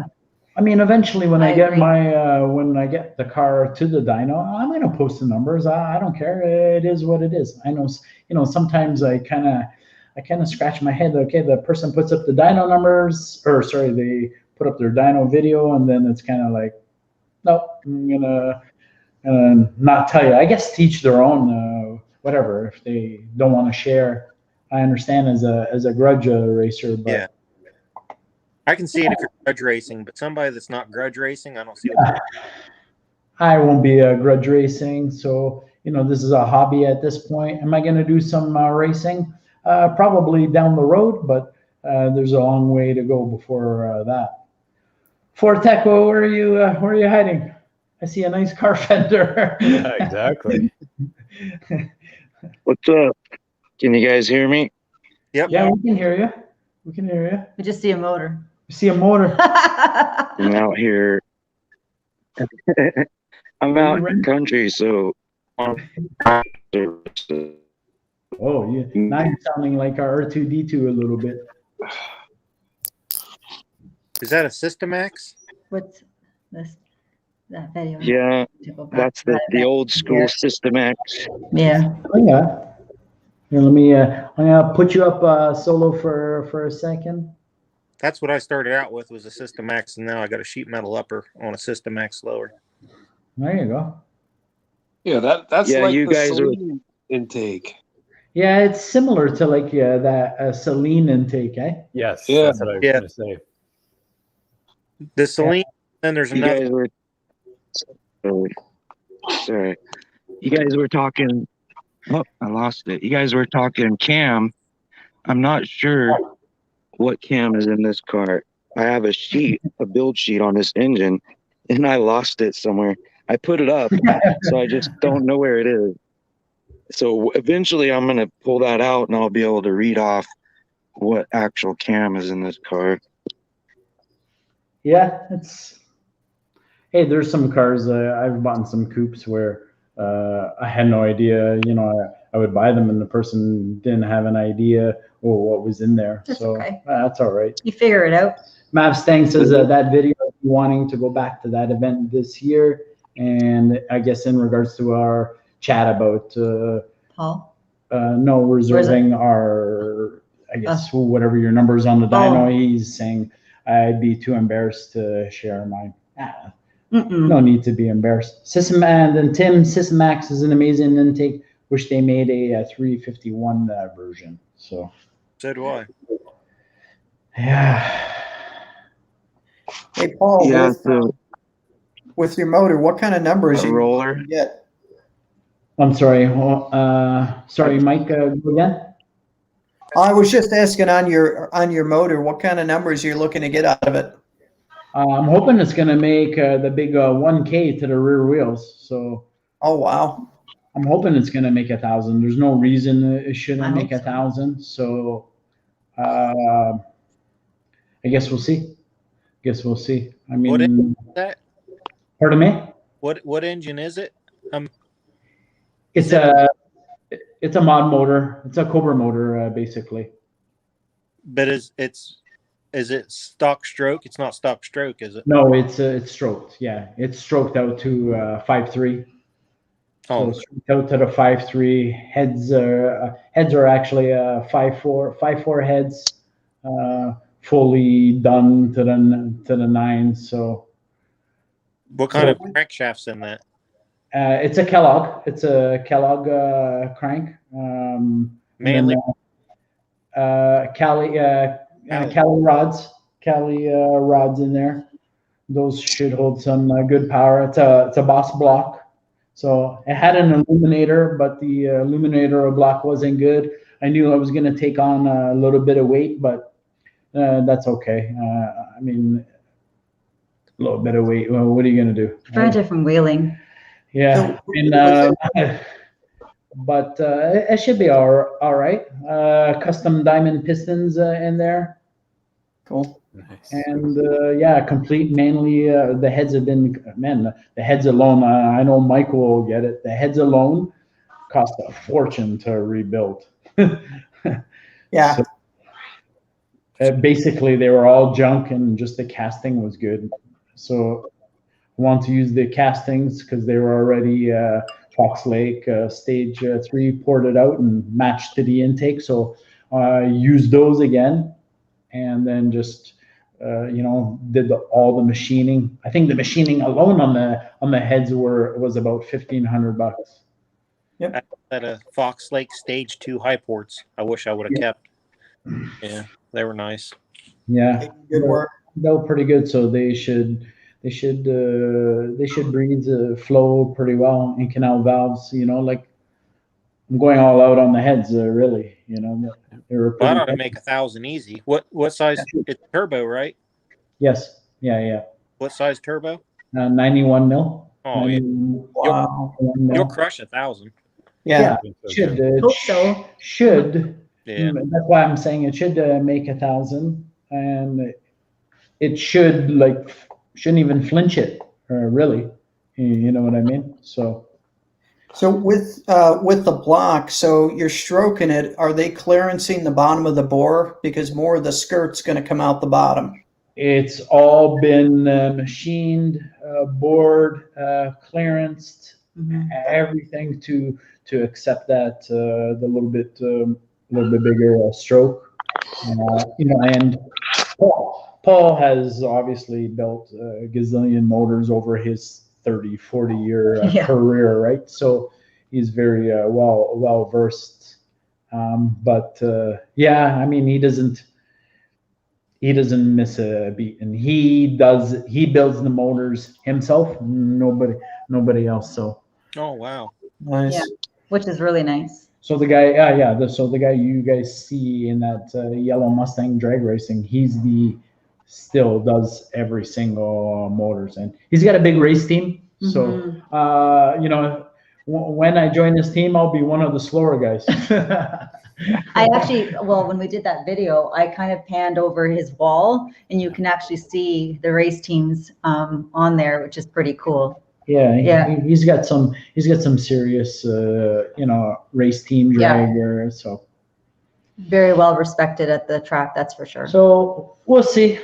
Now the next big change that I need to make is the standalone system, and it's going to be what we talked about: cry or buy once and cry once. So I got to flip it over to Holly. It's still on a big stuff setup, so I'm going to flip it over to the Holly, and I'm going to cry, but.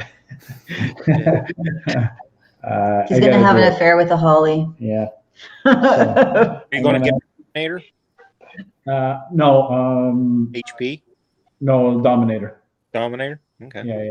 Full out, all out Dominator. I'm just, again, if I'm going to buy it, I'm going to buy it once. I'm going to buy the Dominator, and for a car like that, might as well. You know what I mean? So.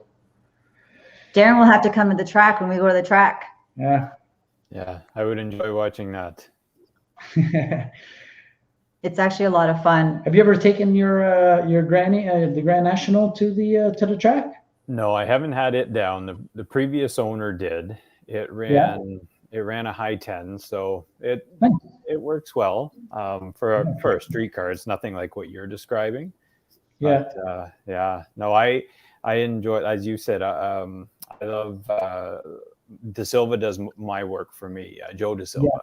And I enjoy going to his track days. I've been going there since '96, back in the day when it was J&P Performance. The shootouts, right? So they did the work for me as a kid, when I was a kid, and when they were J&P Performance, right? So yeah, and you know what, Joe has a great shop, Paul has a great shop, and Joe does a lot of great things for the car community with all those Sick Kids events and tons of money he's raised. So just gonna catch up. Sorry, go. I was gonna say, and Paul, one thing I love about him is that he actually will go to the track and he hangs out with all the guys. He works on the cars. It's like one big family. That was super impressive to me to see that, because you don't really see that very often, where the guy that builds your motor, the guy that's working on your car, is there, and he checks the track. All you hear is his feet going across this, and it's sticking, right? And I mean, it's like everyone parts. It's like Moses walking through, like he just parts the sea, like everyone just moves for him. It's like, holy shit. But it's just he just has so much respect out there. He's just a great human being. He really is. It's just like the salt of the earth. Even his wife and his kids and stuff like that. It's awesome to see. It's like a family affair, which is really nice. Really, really great atmosphere. So I joined that team late, but better late than never, right? So they're good people. Really good. I mean, Joe's done work for me as well in the past, and Paul. And well, he did work on our yellow one. Our He yellow did car. He came and picked it up in the wintertime. That was awesome. And then both those brothers are just, as you say, Sally, salts of the earth. You can't beat any of the other guys. And I find they hire the same type of staff to work for them as well.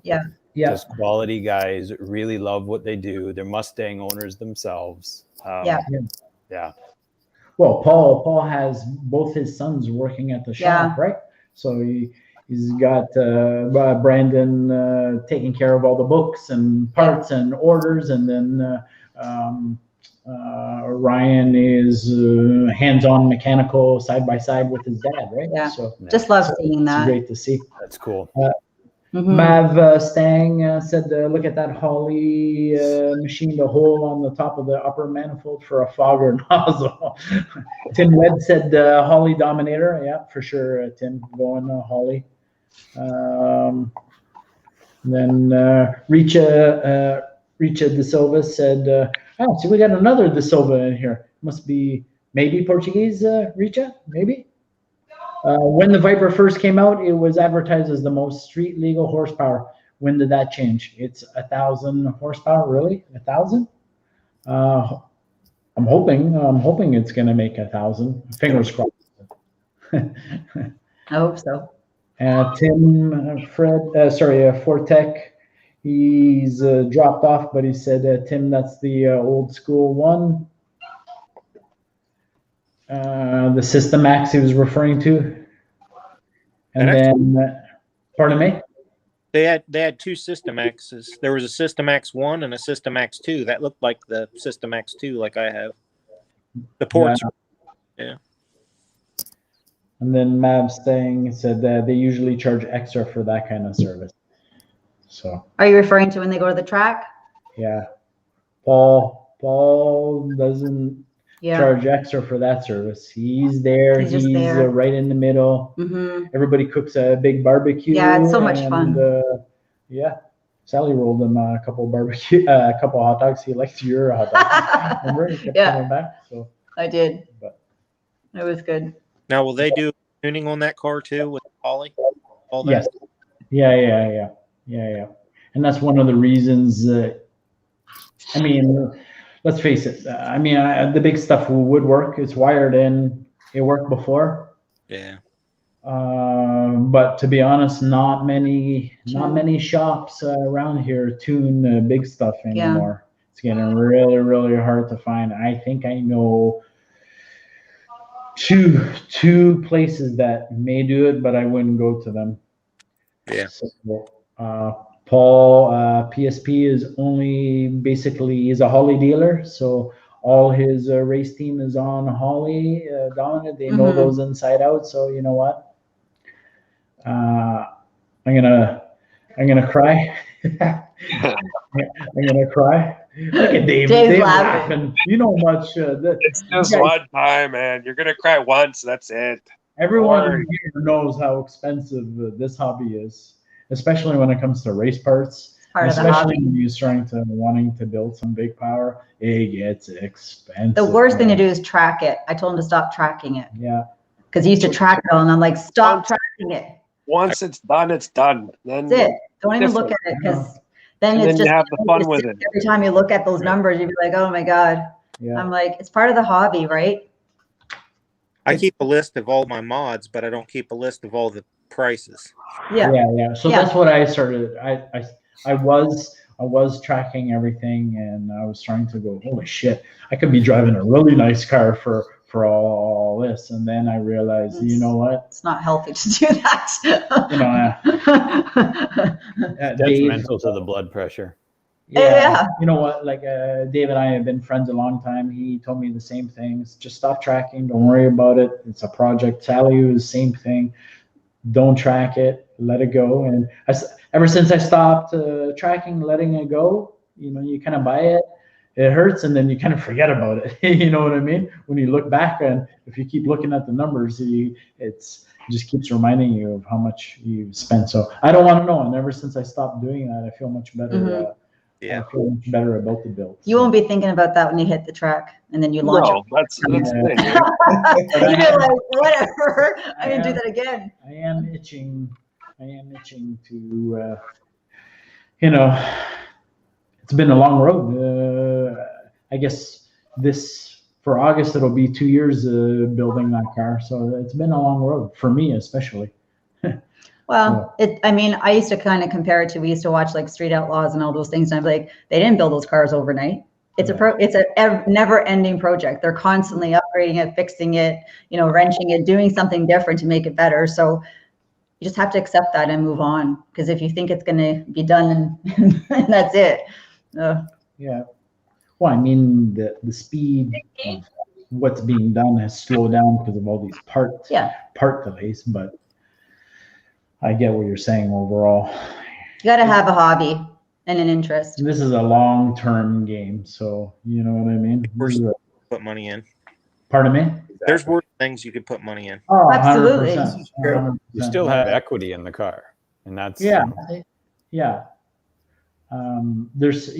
right. There's still equity in the car, but they don't meet. You know what I mean? What I've got in and what it would be, those will never meet. The other ones, like your the notches that I moved before, the bolt-on ones with the charger and just the quick setups. Yeah, those have met and exceeded what has gone in, but even that is becoming tricky. I used to turn some notches, like I've turned a few notches, but even that's becoming a little trickier a game now, right? So you can't buy them like you used to.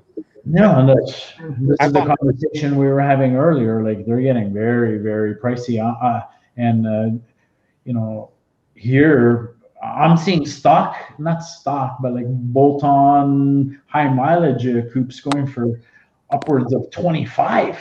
Yeah. I used to buy them for $3,000-$4,000.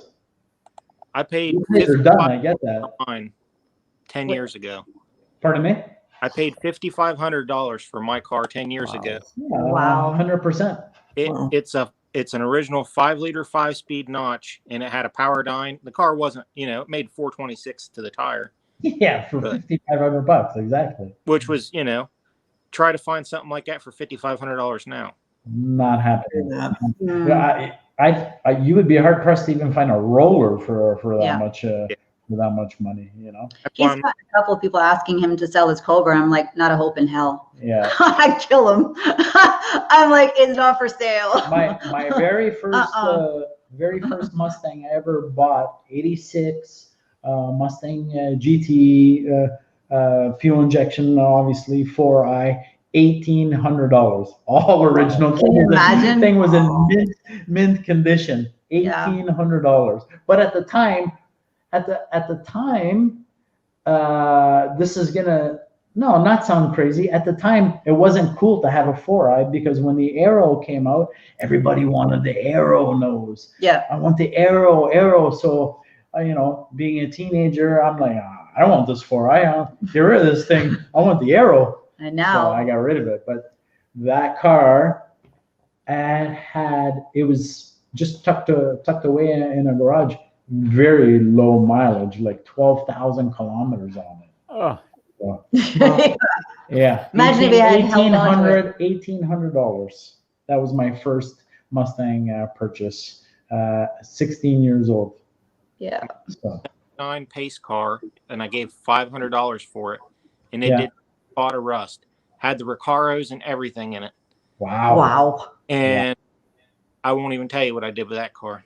You can't even buy Recaro seats for $500. You wouldn't get the seats, probably not the headrest for that.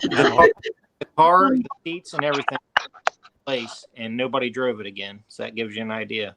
Oh. Wow. Yeah. Hindsight 2020, right? If you can turn back the clock, you'd hold on to all of them and store them all away. But junk the rest of the car. But I didn't know back then. When I was 16, who would have thought that a foxbody was, you know what I mean? Well, I know. Nobody ever anticipated that the foxbody was going to skyrocket the way it has. Okay, so for Ford, the Fox is what is the shits and giggles and everything for the Ford brand. Yeah. What is it for the Chevs or the Dodge from the same time era or whatever? Well, Grand National is obviously an iconic car. That's though the IROC Z. I was going to say the IROC probably. The IROC Z is another up and comer. If you the Hurstel. Yeah, but you don't even see those. Like you see them, but not as like you still see Foxes, but you don't see the IROCs or the Trans Ams as common. I haven't seen an IROC Z in.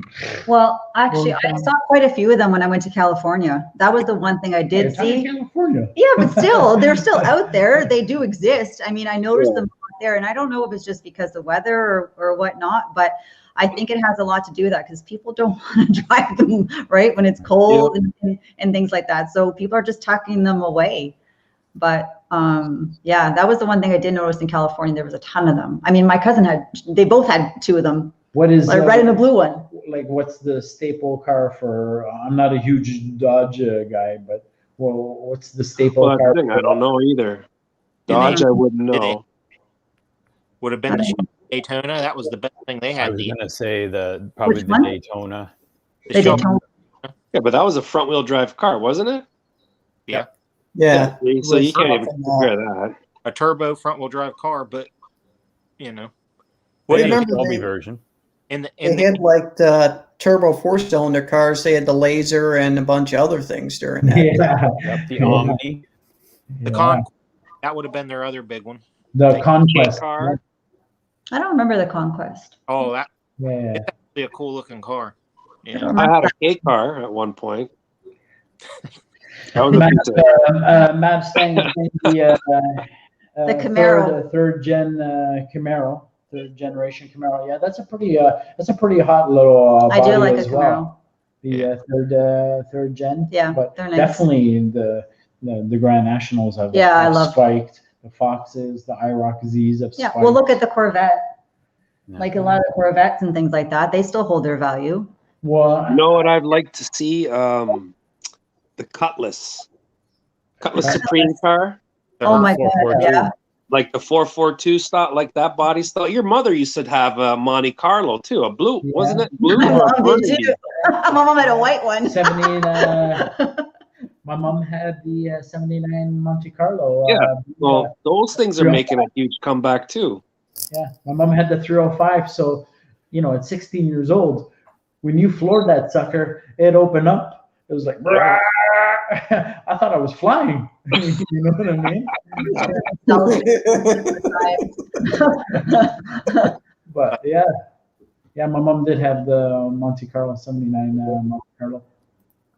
I don't know. Those. It's just the era, maybe that were the year that you were born or something. I don't know what it is.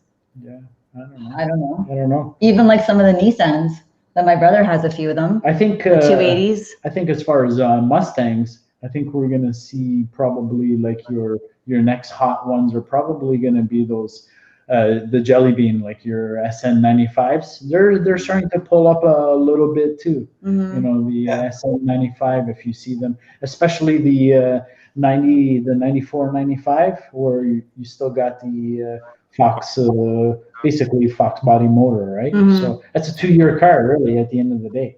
And if you look at the prices of the 95 Cobra, like a legit 95 Cobra, this is big money. Mm-hmm. Those are big money. So no, those are coming on a little bit. Like that whole SN is coming in. Those 96, 97, 98 Cobras, those are creeping up in value as well. So what you're saying is we should buy a Shelby, not drive it, and just leave the sticker on it, and then hold it for our son. You gotta wonder what a 2020 GT500 is going to be worth down the road, right? Man. Well, there was one I just saw on I don't know where it was. I think it was Facebook Marketplace. To be honest with you, it was like a dealership that had it listed. It was like $136,000. Wow. For a GT500. I saw one used for with 18. I think I had I'm not up to spec on all their different packages, the carbon package or whatever, but it had 18,000 K, and they were still asking 159 or 157. Oh, yeah. Wow. That's a lot of money, man. We're talking Canadian here, guys. So 157 for us, for them would be whatever, I don't know, 120 or something. Still a lot. Either way, it's still pricey for a new car, man. But I think you're going to see those SN95s be when nobody can find a Fox, and people are going to start creeping around for those SN95s. Yeah. Well, the new engines are going up right now. I don't know if you've noticed, like the 0304 Cobras. Those have gone up quite a bit. The Mach ones have gone up. bullet, which you used to be able to get those fairly cheap when you found them. Yeah. Now there's people wanting 20 grand for a bullet. Yeah. 100%. I mean, GTs, you know, 2-valve GTs, those are going up in value as well. So it's, I mean, all of them are it's the rarity. It's, you know, how many can you find that's clean that aren't rusted? Yeah. Well, I know there's a local Mustang graveyard kind of guy here is Mustang Specialties. You guys, Jeff. Dave and Darren, maybe, I know Dave is familiar with it, Jeff, and Darren probably knows him, but he is basically hoarding every 94, 95 part as his retirement fund, because his take is the way the market is going in 10, 20 years or whatever the time is when people are looking for these 94, 95 parts, you're not going to be able to find them for a 2-year car. So he's hoarding everything anyway. And I'm like, that totally makes sense. I knew it was obviously it's only a 2-year car and it's going to go up, but it kind of makes sense of what he's doing. And that's his business. That's all he does. He buys cars, he parts them out. That's all he does, right? So for him, he's got the space to be able to hoard everything. So the other thing that's really hard to find is a Ford Lightning. Yeah, those are getting hard to find in our area too, and those are creeping up in value. Those are really nice. Sally, how about the Lincoln? The LSC car, the 2-door Lincoln that came with the 5.0 motor in it. Yes, yeah. I was looking for one of those. You can't find those anywhere either. Yeah, Paul had one of those. They're hard to find now. Anything with the 5 that had that like Fox platform, like the suspension and stuff like that, it's hard, man. You can't find anything. Yeah. Another one is the Ford Thunderbirds. Yeah, the Thunderbirds those are going up. Hard to find as well. Can't find that. 100%. We're trying to find a Ford Lightning. We can't. The one that surprises me is the LTD. Yes, the LTD. LTD. Yeah. Which one's that one? Neo Mustangs. Thanks for popping in. That's like a Mercury, wasn't it? What? In the late LTD and the Zephyr. Yeah, it has the Fox. Yeah. You're right. Yeah. So Neo said here it will have its day in the sun. 94, 95. Well, for sure. 100%. Maybe we should find one of those for me then. Yeah, they're getting hard to find. Oh. You know how hard it is to find even a 90. I'm trying to find something. I don't know if we talked about this in the earlier stream. Yeah, in the earlier stream. Sally's looking for a Fox, a convertible Fox, but her stipulation is it's got to be a Fox, it's got to be a convertible, it's got to be auto. So Dave, get on it. You need with a 410. Come down. They're all over the place. Pardon me? I see them all the time on Marketplace down here. Yeah, there's not many. Not here. There's obviously more rag tops for sale than well, the guys don't really want a convertible. Everyone's because they're heavier. Chase a coupe, right? They're heavier. Everyone's chasing a coupe. Let's face it. Right now, Marketplace down here, there's like 2 or 3 86 Mercury Capri convertibles. You know, like the what were they called? What was that conversion? You know the one I'm talking about? McLaren. The AMC McLaren. McLaren LMC, yeah. Type where it has the hard top that the convertible goes underneath. Yeah. There's like 3 of those for sale down here right now. And how much is big money? Like $6,500. Oh wow. $7,500. Yeah, that would never happen here. Yeah, Mustang is saying I saw one of those Lincolns at the JY last weekend, Dave. Emerald Notch. I've seen a CPL, a couple of Lightnings, but up here in Canada, the salt makes it a mess. I was looking for a Lightning at one point, and they're a needle in the haystack up here too. Everyone's which gen are you looking for? The first gen? No, I like the like 99 to 04 style, but more so I think there were some more updates done to the 03, 04s. Yeah. So hard to find 03, 04. And if you do find one, they're asking stupid money for it. You got to really watch what you get too, because a buddy of mine had one, and he hit a concrete median. It was when I lived in Ohio, and he hit some ice, and he put it in a concrete median so hard that the truck almost totaled. And they fixed the truck. He gets it back, and he went and sat in the driver's seat. And the frame, it hit so hard that he bent the frame of the driver's seat. And the cost of that seat would have been enough to total the truck out. Yeah. He traded the truck in, and some guy from Texas came all the way up to Ohio to get that truck. That's stupid. And it was like a 2000, 2001. It was nice. It was a red one. It was super. I like the red. I've seen a couple. I've seen a couple pop up here. I saw an Oxford white one pop, but I think they were asking like 30 grand for it. They were 30. And then I think it had high kilometers, didn't it? No, it wasn't extremely low, but it didn't have high. So they're a lot of fun. I got to race in one in California. That was the first time I got to race in California with a Ford Lightning. It was like a Fast and the Furious. That's what it reminded me of. Neo saying for you, yellow limited or the summer edition. I don't think she would like the summer edition, but the yellow limited. The yellow limited. Nice 7-Up car would be good too. Yeah, she's not a fan of the white interior though, so it's gotta be black. Gotta be a black interior. I like the black, but then I'm almost thinking I like the red too, because the red looks kind of cool. And a lot of people don't like the red. Mixed a little bit. Maybe black with red stitching or something. Yeah. Mixed. Get on that, Paul. Come on now. I know. Well, we're working on it. We were looking at. There was one there, but it's you're always suspicious when you see a Mustang sitting on a Fox sitting on marketplace and it's not moving. That's almost like a red flag for me. I'm like, there's got to be something Big X. to it. So yeah.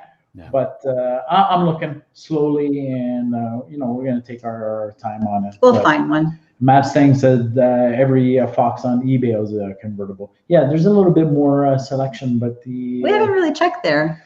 I wouldn't want to go to eBay. Most of them are going to be, unfortunately in the States, and then you get into shipping, duty. It's a little bit more of a hassle. So how does that work, Paul? So, I mean, if you found a nice clean car, say in Texas, Arizona, or what have you, how do you purchase it and get it shipped to you and go through all of that? So you got to get a really good transporting company, and they do take care, depending on the service of the transporter, they take care. And it's also easier if you go through a dealership, because the dealership will also help with all the transfers. They send everything to the border. There's a lot of criteria that they need to do to get the car across. It's a pain. It's a pain in the butt. They want to make sure the car's not stolen. They're, at the border, this and that. So there's all kinds of documentation that has to be sent to the border. And the last time I looked at it, it was had to be done 72 hours ahead. So they had a lot of notice and this and that. But going through a dealer does help. But of course, if you're going to go through a dealer, you're paying premium. Buying it privately, it's that much more difficult. It can be done. It's just very, very difficult. So it's not as easy as, even when the borders were open, I can't just come across, pick up a car and bring it back. That's not happening. They're gonna roast you at the border. They're gonna give you all kinds of shit. They want to see that the car is again not stolen, this, that, and blah blah blah. A friend of mine, he used to race competitive autocross or motocross on a four-wheeler. Yeah. When he was getting out of it, this has been probably like 10, 12 years ago. He was getting out, and it was a Honda 250R, like a really nice one. Yeah. And a guy in Canada was buying it off of him. So to get around a bunch of pain in the butt, my buddy completely broke the four-wheeler all down into individual parts. Nice. Oh, wow. So instead of selling him a bike, he was selling him parts. Yeah. Wow. Yeah. That's dedication. I was gonna say, yeah. You know, the With four-wheeler, that's easy to do. With a car, Yeah. you know, be able to. yeah, car, and I know some of my buddies up here when I used to be into snowmobiling, they were doing that too. They were buying them. The sleds are broken down as parts, and then you get here, you know. But again, you know, Wait, that wasn't worth it. You just buy the damn sled here. you know, and the way the prices have gone in the States, there's really almost no incentive for us to come down. I mean, the prices before were night and day that I saw, anyways, when I was buying and flipping the coupes. Even when you factor in transportation cost and duties and this and that, you know, it would still make it worthwhile. But right now, with the prices being inflated, it's not worth it anymore. So it's just getting harder. The whole thing is getting harder, right? So There's an article I watch, and the guy's in Canada, and I'm trying to remember the name of it. It's like KSTL Customs. You know who I'm talking about, Paul? Yeah. That was And Darren. Darren just took off. He said he's going to check out, folks. Thanks so much for the chat. Great to spend time with good people in the hobby. Take care and see you next week. Stay safe, everyone. Night, Thanks, Darren, for popping in. That was Darren's first time coming into the screen. I pulled his ear, so he came in. It was great. So we'll see you next week, Darren. but that guy, there's somebody in the United States that asked him if he wanted to buy their car. Yeah. Did you see the episode? You know what I'm talking about? Sorry, which one was that again? It's like it's like KSTL Custom or something. The guy's foxbody. He's a fox. I know who. That's Gary. That's Gary. Okay. He's on BC.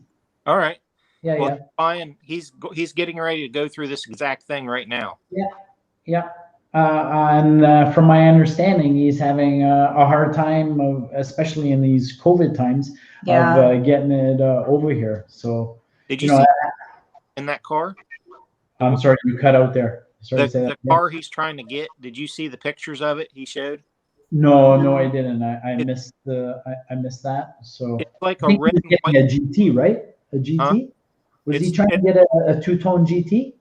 It's a convertible car, and like the door panels are white, and then like the armrest and the other trim and the seats are all red and white. It's like a red and white interior. I've never seen that. I've never seen that before. Yeah. That's unique. Yeah, and I guess it's original. Oh, is that custom? That would have been a custom, or maybe after. This car is like all original. Wow. I've never seen that before. Yeah, I think his channel is Kessel Customs or whatever. KASL. He's in BC, right? Yeah. Gary. Yeah. So, but. You know, at this point, I wouldn't even attempt bringing a car from the States. So good on Gary. Good on Gary for. That'd be a challenge right now. Yeah, with this COVID stuff, that would be very difficult. It's a challenge to order something online, right? Yeah. Like something small, it takes forever to get here. Never mind a car. So.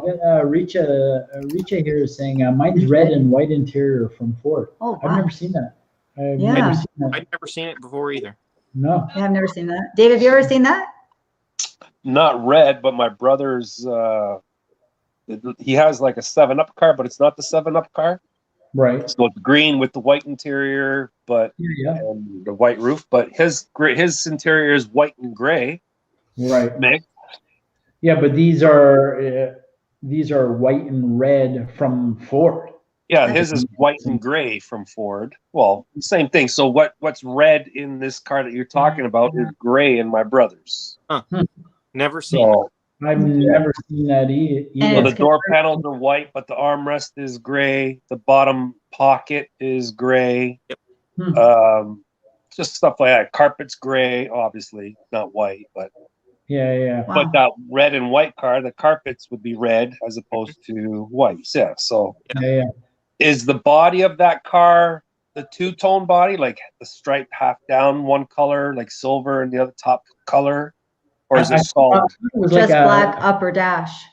No, that's for the outside of the body. No, you're talking about Gary's car, the one that we were talking about. I think it was a strawberry gray. Isn't that something like that? It was a two-tone, your strawberry and gray bottom, two-tone. Yeah, so I'm thinking that's where the two-tone interior comes from. Like when you had those cars that the car was like half silver on the bottom and then different color on the top. Yeah. The interiors were split up that way too. Well, the guy who's left a comment on your page or thing on the chat, is his car two-tone on the outside? Yeah, good question. He's there's a question for Richa there. So he's got a convertible. He says he's got just a black upper dash, and he said yes, no. So I'm not sure what he's saying yes, no to. Is it yes as in two-tone? Or no as in two-tone? Fill us in. What's your color combo? What's the color and combo? I think it only came. I think that was only on convertible cars. Oh yeah. That would make. That's why probably. Yeah, that would make sense because I never had a convertible Fox, to be honest. So I've never owned a convertible Fox. I think I've had one tone exterior. He has. Oh, he's got just one color. He's got one color. Yeah. But it's convertible? Yes. Yes. Well, that's weird. I don't know then, man. Like, there's a lot of different so it's things red, that I don't know about either. Maybe. Red with a black rag top. Well, that would look nice. All from Ford. That's interesting, eh? Red? Yeah. That would look really nice. And that's the only reason why I want a convertible for like a Fox body, because we've never had one. And one more for Richa, convertible or LX? Right? You don't see too many LX. 89 LX. 89 LX. That's interesting. Mike, have you ever seen that before? I haven't. I had a convertible GT before. It was a 93 triple white. 93 triple white, eh? That would be nice. That's vanilla ice, man. Ice. Well, he had the stripe going down his, so I didn't have any of that. But but yeah, triple white. I mean, it was a nice car. It was fun. It was stick shift. I definitely didn't want the auto because I just remember a few people that had, the autos. I think it was an AOD stock. They were just so slow. Yeah. They needed a stall and a gear so bad, but yeah, I had a friend that had one and it would barely spin the tires. So. Vacfink here. Thanks for popping in. Not sure if I acknowledged you earlier, so thanks for popping in. I know he's been in the chat earlier, but I'm just saying I don't know if I acknowledged them, so I'm acknowledging him now. But he's mentioned Denver Craigslist has an 89 white GT vert with the red and white, and then search for the he's got the Craigslist number. So I'll scratch it down because I want to see it. It's in the comments if you guys are curious. So Craigslist. I'm gonna look that up after. I would like to see that. So white and red. So now everybody's got one. Pardon me? I've never seen it. Now everybody has one. No, I know. Yeah. I know. That would be unique. Yeah, I've been primarily a notch guy for probably the last 20 some odd years. We've had many, But I did have one hat. Well, I mean, the 86 GT, technically a GT, but it's really a hatch. Had one 87 GT, full GT. Then the rest has been all notches. I've had 13 cars, and everyone's been a notch except for 3. Yeah. 13. Quite a few notches. So. So Vacfink says, interesting. The carpet and seats are red. The door panel is with a red center. Huh. I'll have to take a look. That's really unique. Yeah, for sure. So, chilling at home, just there. Yeah, I'm just gonna disappear for a second. My wife's going to bed, so give me one second. No problem. Absolutely. we'll gonna call it shortly, anyways. Probably at 10 o'clock or so. So Richa says, when I bought it, I asked, "Is this Ford interior?" And the answer was yes. So sounds like it is. Mm-hmm. So, but I'm kind of interested. So it's I wonder some homework. the regional thing, like how they have a regional deal, like parts of had, was it the Twister cars, and you had to go to the West United States to get a Twister Fox body. Yeah, I don't know. Yeah. It had a little. Those cars had a little decal. It looked like a tornado on the Right. front. And you could only buy. There's only like 3 or 4 states you could buy one of those cars in. Wow. If Never even heard of that. Twister? yeah. Huh. Yeah, Did These are the things that I never heard of before either. That is so cool. Yeah, like, I've never heard of that before. like- Did you hear about that, Mike? A on Twister? like the Capris, you've seen like the Crimson Cat and the Black Magic, right? Yeah. The Black Magic. Deal, but it was like Oklahoma and a couple other states sold Fox bodies, and yeah, it was, Why does the states always get better things than Canada? we follow suit. Oh, you guys are going to war? I know. Okay. Oh, yeah, we'll go. Come. We'll follow. Okay. I always say that. I'm like, why do they always get better things? I'm like, damn it. Yeah. Oh, So. you're a figure. That's for Well, that you know what, I can say that I learned something new because I wasn't aware there was a red and white interior. So yeah, neither. I like to learn. So I learned. I something commented new. on the video, and somebody in the comments said it's factory. This guy had his car since it was new, and it had the same color. So that's why I was like, well, must be. Huh. I'll have to look that up. Is the Mustang the image of a Capri or vice versa? The Mustang was, well, they both came out in '79. Yeah, is the Mustang. I'm the trying to image- visualize our poster that we have with all the cars. Which Our poster with all our Mustangs. Oh yeah. Is the Mustang the image of Capri or vice versa? I'm almost going outside in the garage and looking. For what? Just looking at all the different ones. Oh, those are different generations though, right? I think it's the Mustang. Starting from whatever 64 and a half to, I think that poster goes to I don't even know what- S550, the I don't- 215 or whatever. Is it? Yeah. Hmm. That. Anyhow. That's a good question. Yeah. So, here we are. You learned something new, that's for We sure. learned There's a something, lot new. of things that we just learned. Yeah. And we got some good tips on where to look for some cars. Yeah, Craigslist used to be pretty big here in Canada, but then it died out. We don't really have a Craigslist here anymore. It's more Kijiji now. Well, even Kijiji. Kijiji's dying. Facebook for us, Dave, around here is, Is everything now. right to everything. Even the old Mustang forums, the like GTA MC and all those forums, they're practically non-existent. There's still some loyal forum followers, but everyone's flipped over to Facebook. So We got some people coming on. I don't know who. So holy smokes! So my comments must have been Nathaniel Colucci. Hope I pronounced that right. How's it going, man? Barzy, Paul the Fox hype. Thanks, man. Thanks for popping into the channel.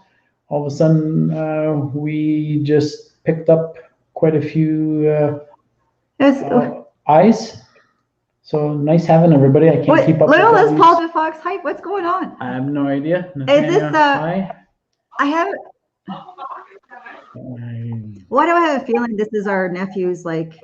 I can't keep the up whole. with this. So there's like all this lingo that you learn on live stream. Yeah, it says hot take hockey read. Yeah, so our nephew has this hot take hockey. It is. See, I told you. Look, hot take hockey. This is all from John's channel. Oh my god.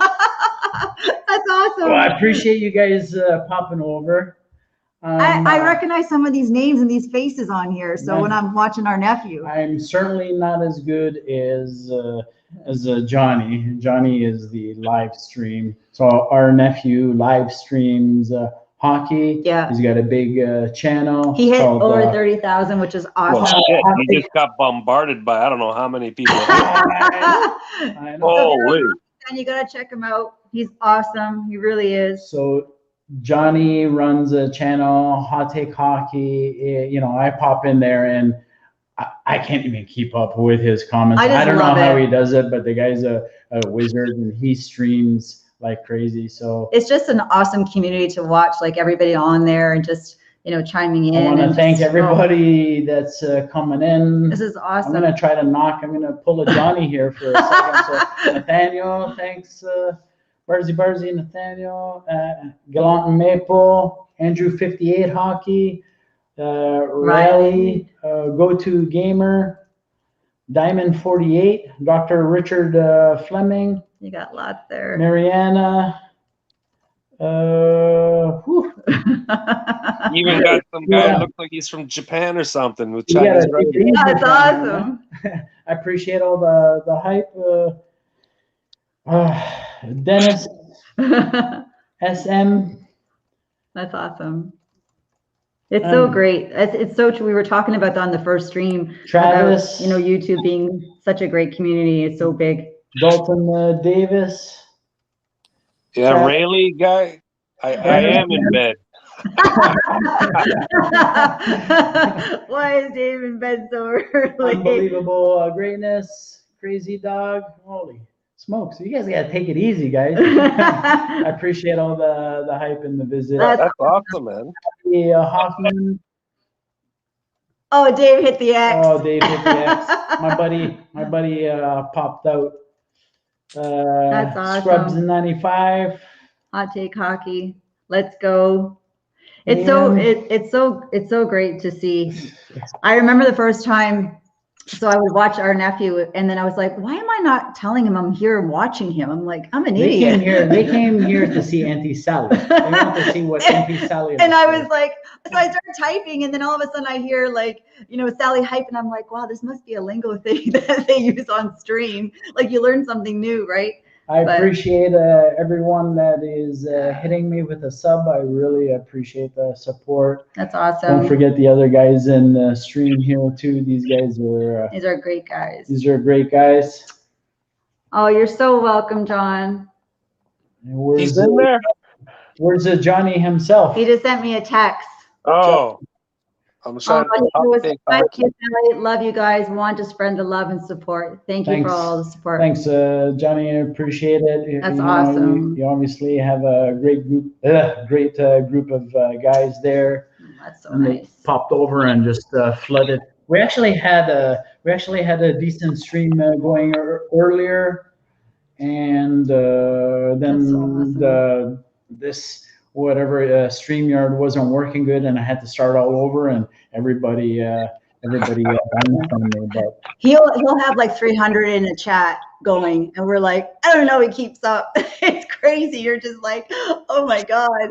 But at any point in time, you're like 300, and it's just so awesome to see. And his passion is just, you know, we're talking about Mustangs, right? And you can see, you know, you have a lot of passion, you know a lot about it. And you want to talk about someone that knows a lot about hockey, and his enthusiasm and passion just comes through. You guys are the best.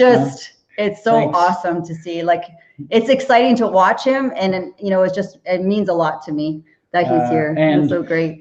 For Johnny and all his followers, it was actually a conversation I had with Johnny that sparked me to get going on YouTube. Yeah. So Johnny, hopefully you're still in here. Thanks for giving me a little kick in the ass to get this going. So, man, I appreciate all those guys popping in here. I know there was lots of support given. You guys pumped my numbers up. And he just graduated university 4 years, so which is super. These guys just boosted. These guys just boosted me up with some heavy subs. So yeah, thanks a lot, Johnny. I appreciate it. You gotta send them over my way more often, man. He's right there. That's him there. He's in the stream. Hot Take Hockey. Thanks. I didn't even know what was going on. Well, neither was I. I was like, wait a second, I know these names. I know. Look, there's Dave. There's Dave again. So. He was talking to hit the X. But I was saying, Johnny, I don't know if you caught it, but I was saying they really came over, not for me, because they want to see Auntie Sally. So now they have a perspective on what Auntie Sally is. That's awesome. Travis, you guys are so great. I'm a newbie to the stream world, and I got some good tips from Johnny when we were able to meet as a family. So thanks, guys. He's a pro, that's for sure. And he works super hard. He can, sometimes I'm on there watching him. I'm like, he's been streaming for like 5 hours, 8 hours. And I'm just like, oh my God, it's just crazy, and it's really great to see the support he has, and he deserves it for sure. Awesome. Derek, Detroit Red Wings, see, he's given us, even his own followers are giving us updates in here. Detroit Red Wings winning 6-3, playing against Dallas.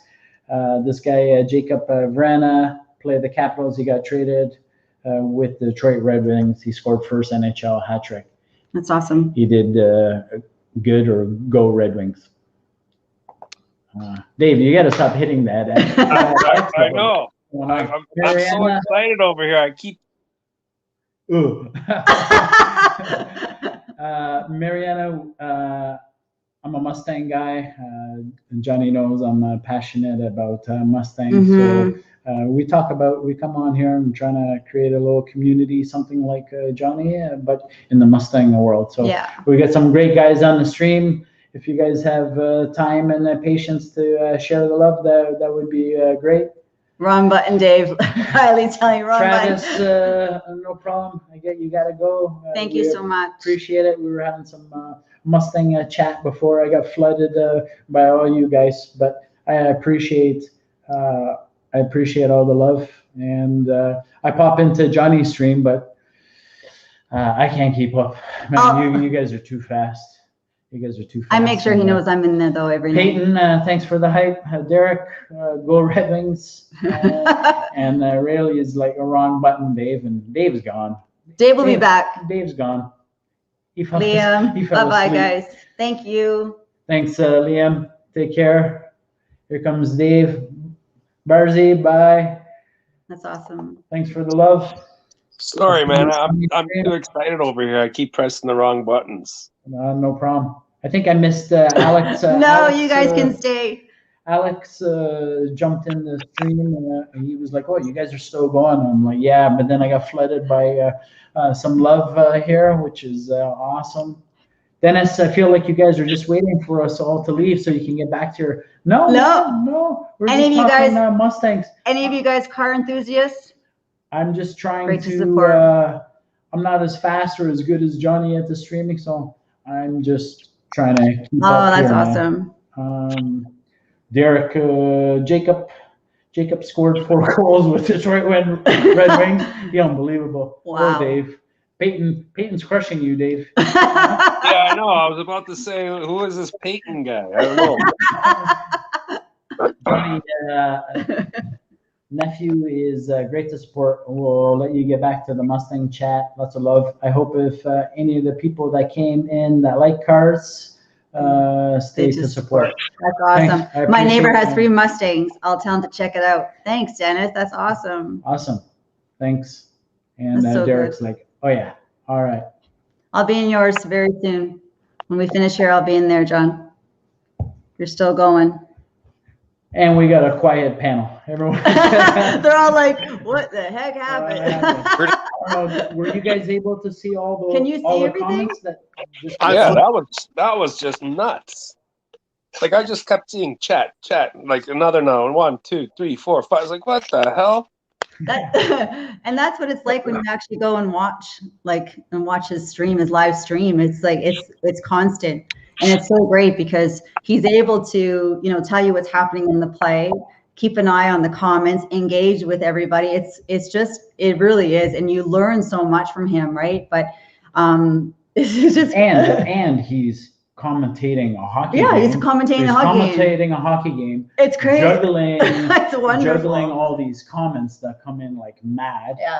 And I get so pumped up just watching him. I just get so I excited. get overwhelmed watching him. I I'm just like, love it. how Like the I hell just am I ever gonna do that? Yeah.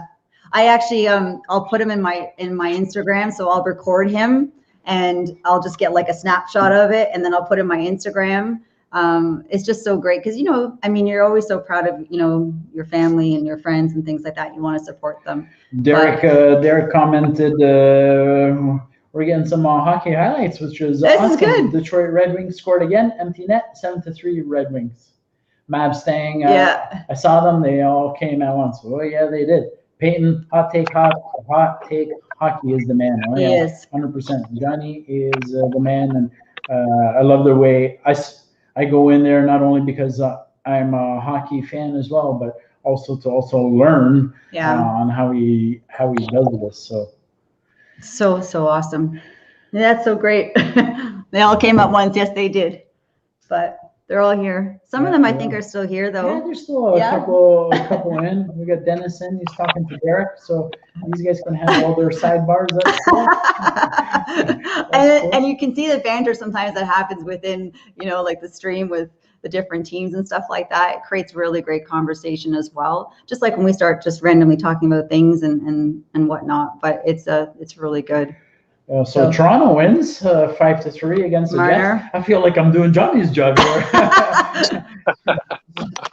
hockey too over here, man. So Mike, are you a hockey fan at all? Do you watch hockey? Oh, you're on mute. Oh, you're on mute. You're on mute. You went on mute probably when you went to go say goodnight to your wife. Oh yeah, Paul, go Red Wings. We won 7-3. Same empty net goal. Marner with a goal and 2 assists. Dave's in bed. Dave's in bed is in here. Peyton's still crushing you. Keep crushing him, Peyton. I like it. He needs a good crushing once in a while. Christopher is. I'm still here. That's cool. Thank you very much. Derek's still here. Dennis, go Flyers. We won 3-2. Go Flyers. And Peyton. Yeah, that's cool, man. That's cool. I was saying, Mike, are you a hockey fan? I mean, I've seen like a few different events and stuff, but I really don't follow it too much. I'm usually spending, if I'm not working on cars, I'm usually spending most of my time just researching just stuff for like work. Yeah. With being in cybersecurity, there's so many different things that are going on and new stuff. So you're constantly just kind of in tune with the newest attacks and trying to prevent those. Yeah, for sure. But Paul, I had a question for you on your build. The Kinetics head gaskets. Did you find them? Well, again, that's going through my builder. You know, Paul's taking care of the engine top to bottom, right? So I've just left it with him. Last time I was there was April 5th. So it's been a couple of weeks. I know he was busy analyzing some race motors for his race team. And then he said as soon as he got all those boys prepped, he was going to flip over and start assembling at least the short block for mine. Get the short block ready to go with the idea of by the time he started assembling the short block, hopefully the Kinetic head gaskets would be in, and then they'd start assembling the heads and, you know, completing the motor up. But so I've kind of left it with him. I've just at this point, you know, of this build, I'm going through him for everything. You know, even with the Holly setup,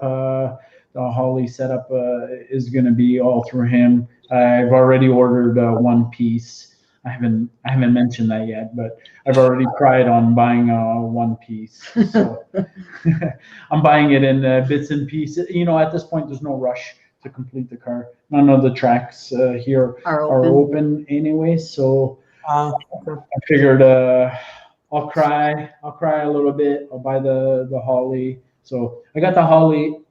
The Holly Dominator is already purchased. That one's out of the way, and then I'm gonna just kind of break down the system from the most expensive piece from the most expensive piece to the the least. So being the Dominator, the ECU itself being the most expensive piece, the next will be the screen and the mount for it, and then so on and so forth. And then the coils, smart coils, and blah blah blah. Makes sense. What thickness head gasket are you going with, and what kind of compression are you trying to get? Good question on the head gasket thickness. I'm not sure on that, but if you want to reply, sorry, Mike, if you want to reply to anybody, you can do it there or right on the keyboard. Doing here. So compression, we're going to bump the compression up a little bit because it is a big turbo blower, so it's going to help build some boost quicker. I think he was going to push it to 10 to 1, maybe 10 and a half. I'll have to talk to him again about that. I can't remember because that was the motor was originally 9 to 1, and if I'm not mistaken, he was gonna bump it to 10 and a half just to help turn the build some boost quicker. So you're doing flat tops then? Pardon me? Pistons, you doing flat top? Flat top, custom ordered diamond pistons. Okay. And those were another cry, another arm and a leg. So you're probably looking at head gasket like 30,000ths of an inch. Yeah, maybe. Yeah. Again, I'm going to be an open book with that. So when I find out exactly, I'll certainly let you know. And yeah, that would be cool. We'll go from there. Hear about all the specs. Yeah, for sure. What else? There's a couple guys still asking some questions. So I put in there Peyton. So we stream on normally Thursday nights at 7. So yeah, Peyton, we just started streaming. This is our 5th or 6th stream. So I'm doing every Thursday at 7 p.m. That's the time that we've committed to. Peyton says very chill. It is. It's real conversation. Just real conversation, Mustang stuff, turbo builds, Mustang. We kind of fly off topic. It's not dedicated. Well, it's mostly Mustang channel, but we had conversation around GTR as well, and a whole bunch of other cars. Every type of car. Yeah. You guys are talking about hockey sticks now. Hockey gloves and pads and all that stuff. And the Leafs. Okay, John, go Leafs for you. Johnny, finally, you happy your Leafs won? I'm happy too that they won. Well, Johnny, your community gave me certainly helped me out quite a bit, and so I really appreciate that. If you push, obviously you push them this way, so I really appreciate that. Love you, man. And that's awesome. Yeah, that's awesome. Derek, what kind of car do you have? You say you drive a car. I drive a car. Okay, what kind of car do you have? Let him respond. Yeah. Dave's in bed is still here. Dave's is still here. Yeah, he's still Poor guy has allergies. But he's trying to type in the comments, but I can't. Every time I try to type in the comments, it's your big thumbs. I get kicked out. You have a BMW. Very nice. I got a Beamer. I got a little Beamer. We got a little Beamer as well, Derek. We actually took it to the track. I was thinking about making a video of that. I took my daily. Let's talk about Beamer. I took that daily to the track. Yeah, that was fun. It was actually fun. Yeah. I was trying to encourage. So we took Marcus and his friends. Our son, Marcus and his friends. They have pretty much, I guess, they're tuner cars. I guess. Pretty much. And I was just basically trying to encourage them to take it to the track. Yeah. Let's not. You know what, guys? You guys are all young guys. Don't race on the street. The consequences are just astronomical. Not worth it. So let's take it to the track. So we organized a track day, and we all drove down. Much fun. All the kids kind of followed us there. I took my Beamer out, and it ran pretty good, actually. It did. I got the 335. I don't know if you guys are familiar with your Beamers, but I got a little BMW 335 XI. And it did okay. It was 14 bone stock. Okay, so bone stock. Ran 1450s consistently for three passes. I got it on video. It was actually really good. Yeah, it was fun. Yeah. And actually, the third pass was 1/10 slower. I went 1460s, but I had my son in the car, so there was a little bit extra weight, and I didn't do as good of a launch. I was just brake boosting. It's an automatic car. So. And our friend brought his vet. Yeah. We had a vet. I almost pinched my buddy's vet. He was slipping and sliding all over the place, so that was fun. But his power took me right at the end. So Derek drives his Beamer to work. They're reliable. Yeah. Go to gamer. I got a coin. Your aunt and uncle. I can start calling you Johnny in the chat. Since I'm older than your aunt. And uncle, I don't know. I can start calling you Johnny in the chat. Well, I guess it depends how old Dennis is. It depends on, maybe. I don't know. Go to gamer. I've got a coin seg. I don't know how to even pronounce that. Yeah, coin seg. What is it? Coin seg. It's a badass car. Jesco. It's not. I don't even think it's out yet, but he's got one supposedly. What? What is it? So tell me about it. Google that. Someone I want to see what that looks like. He's one of the fastest car in the world. Production car. Coing segment. Oh yeah. And you know what? The motor in that car in their first, well, not the first, $3.7 million supercar. Yeah. So the motor is like a copycat of the 4.6 Ford engine. It's out. Yeah. It is. So right? Well, they were playing with it, and then I guess that now they developed their own motor. They machine it from a block of billet now, but it was the same kind of principle as the 4.6. It was just a lot of history to that car, but a lot of Marcus, wicked are you listening stuff. to this? Our kid was on the go to gamer. So it's a you have a $3.7 million supercar? No, man, that car's not even out yet.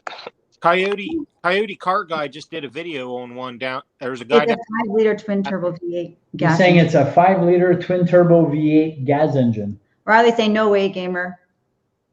No way, gamer, no shot. Derek you work 2 jobs, Tuesdays and Wednesdays and Thursdays. Good for you. You got strong work ethic. That's great. That's awesome. And are you still in school?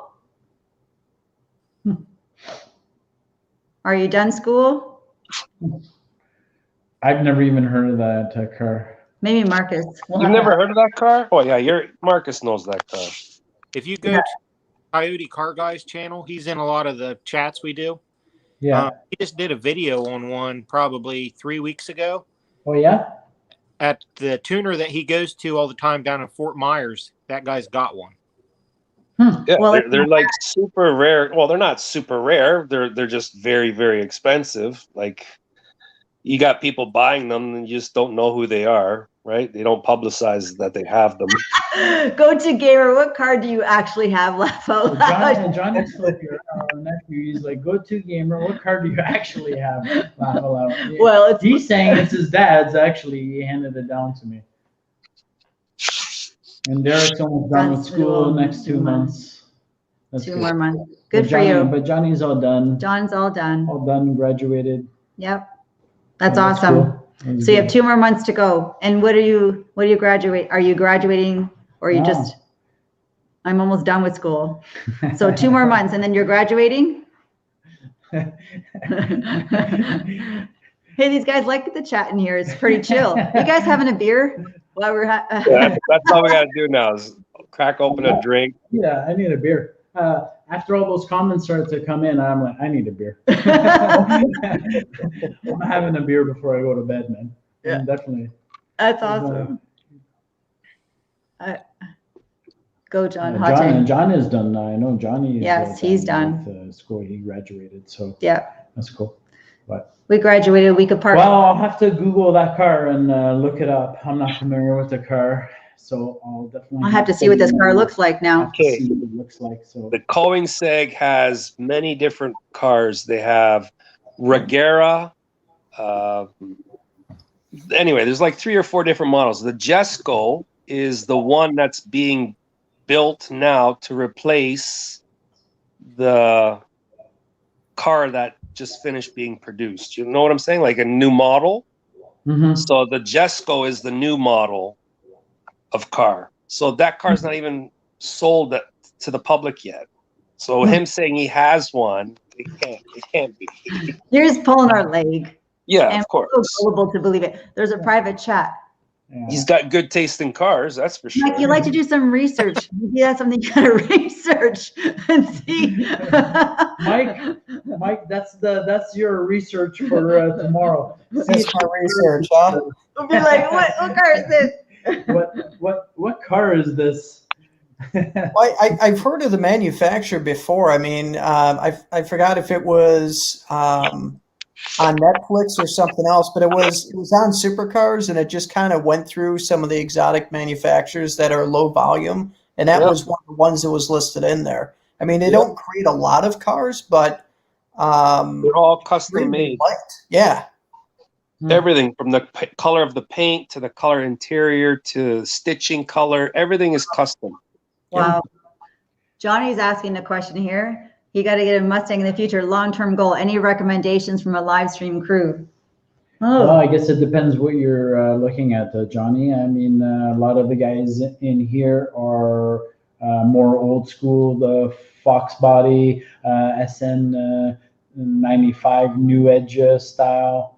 It depends what you're looking for. If you're looking for a brand new Mustang, I don't know what your taste is. So I can certainly take you over for a ride in the Cobra and then give you a little taste of the Cobra, and we can have some fun. But we can make a recommendation. But are you looking for a newer style or an older style? Or an older style? And there's many different platforms. And the older style are actually going up in value because they're so hard to come around. Many different platforms. Yeah. So. If you're looking for something newer, the S550s, so you had 3 different Coyote engines, the Gen 1, 2, and 3. Gen 1, which is the oldest one, has weak rods in it. It's good for about 600 horsepower to the wheels, and then after that, it flings them. Gen 2 is probably the strongest engine out of the 3. That one people have built up the most. And then the Gen 3, you have that barbecue tick and few other issues with it, but the Gen 2, if you can get one of those, that's probably the best engine. And get the 6R80 transmission. It's a little bit more stout than the 10R80. So what year would those be? I'm not up to speed on the, I know a little bit. Exact years, I'm not sure, like a 17 or 16, 17, 18, something like that. But if it's got a Gen 2 engine, that's probably the better of the Coyote motors. Well, the 10R80 didn't come out until 19 or I think 19. That's what I've got in my I think 219 was the 10R80. Yeah, it was the 219. But the 6R80 have been shown to be pretty good. So he's looking at a newer model. I guess from the panel, Johnny, you'd probably be pretty safe with a 216, a 217, a 218, something like that. You want a hardtop or a convertible? Convertible, porno red interior. Yeah, you gotta have a convertible, or else the hockey sticks won't stick up through the roof. There we go. A convertible for the hockey sticks. Hockey sticks. Hang out. Take it. Go-to gamers going, yeah, I was. Laugh my ass. I knew you were bull crapping. Yeah. Good. He drives a 1992 Mazda Miata. He drives a 92 Mazda Miata. Good for you. Trunk Back Jim is in the house. Thanks for popping in. Derek, Johnny again. I'm not saying. Did you read that out already? No. Oh, he was just saying that. He get a Mustang car. You go to drive race car, man. And then convertible would be the flex. Yeah, convertible is nice. Well, Johnny, when you're around or whenever we get together, we'll go for the Cobra with the top down. So nice. We'll do Forks of the Credit. It's really, really nice to drive. Brailsford, Yeah. what's going on, Matt? Hey, You're Matt. back. Hey, Brailsford. He modified it. Wait, Yeah, where'd it go? He was pulling your legs. Yeah. I modified it. If he's got that motor in it, that thing must have a lot of fun driving. Your parent, who's that? Go back up. Someone had, so Riley, my buddy from grade school, his parents have a Viper. We were talking about Vipers earlier. We were talking about Vipers earlier. They're 347. Nice. How's it going? And no, yeah. So he's just saying hi to everybody and the missus. What's up? What's up? We're trying to find me a convertible now too, John, but a fox body, like an older style, just because they're so rare. And maybe a Cobra. We talked about we talked about or a Cobra for me. Yeah, we talked about a '98 Cobra for Sally. The reason that was the year we got married. So we got married in '98. So she wanted a '98 Cobra. So we were like, yeah, that's pretty cool. I like it, but we would have to flip it over because the '98 Cobras are all going to be, if I'm not mistaken, they're all 5-speed. Yeah, I prefer automatic. Right? I think I'm right on that. Yeah, they're all 5 speeds. Yeah, the 96 to 98 Cobras are all 5-speed. Yeah. So that's okay. We could flip it over. Sal doesn't want to learn how to drive stick. So yeah, that's all right. We can throw maybe a modern 6R80 in behind it, right? And that'll work. Hey, Matt. So I don't think they ever made a Cobra that was automatic. No, yeah, they always were stick. Yeah, you'd have to change it. That's okay. It's like 98. Not that bad doing the swap. Yeah. I think a '98 Cobra, it's obviously got a nice little motor in there too, right? With the Texac block. And there goes Dave's big fingers again. It's got a nice little motor in there too. So, for Sally to get started, a little 6R80 tranny in there, and I know how she wants it done. So, white and leather, but again, it's a hard car to find. We'll Try to find one. a '98 Cobra around my parts. Then when you get one, John, then you can come here and you can work on it and you can wrench over here. Where are we? Derek, tomorrow I have to be at work at 7 o'clock in the morning. I start working by then. Yeah, I got you beat, Derek. I start at 5 tomorrow morning and I'm still up. So I'm going to be getting up at 3:45, man, and seeing some stars. So that's okay. I hear you. It's all good. I'm enjoying the conversation, so I'm not going anywhere anytime soon. So. I'm trying to save up. Almost didn't recognize you. Sally or me? Oh, because you got a haircut. a little haircut. Go to gamer. I'm trying to save up, get the new Supra. Yeah, Supra looks, that new Supra looks pretty sick. They are. But you got to get it turbo, man. You got to get the turbo Supra. Blow off valve. Yeah. 347. Hey, Street Fox. Couple side chats. Hey, Street Fox. Oh, yeah, we lost Dave painting. He'll be back. Dave, hold on. Again. Wait, what's up? I got to go back up here. We missed some here. Sorry, here's my... Dave's in bed. I drove my buddy's 2001 GTS ACR on my channel. I drove my buddy's 201 GTS ACR. Oh, that would be a nice ride. Was my childhood dreams car. I loved it. And then he said, what's up, hi Mike? to you, Mike. And Derek, tomorrow I have to be in bed. Yeah, I got that one. So I said, yeah. So we're here. I feel your pain. Trying to save up. Yeah, got it. Evaristo Garcia. Hopefully I said that right. Paul, the Fox, 3 months ago, I planned to sell my 03 Cobra convertible, but I changed my mind and my son tell me he don't want me to sell it. Well, I would say don't sell that 03 Cobra. Those Cobras are only going up in value, and it's a great to hand down to your son. Keep it. That's money in the bank all day long because those things going up in value. Going up. I remember I think maybe like a year ago I kind of hummed and hawed whether to sell the Cobra, and Sally almost took my head off with a baseball bat. So I was like, no way. End the discussion with that. So Not going anywhere. I've actually thought of.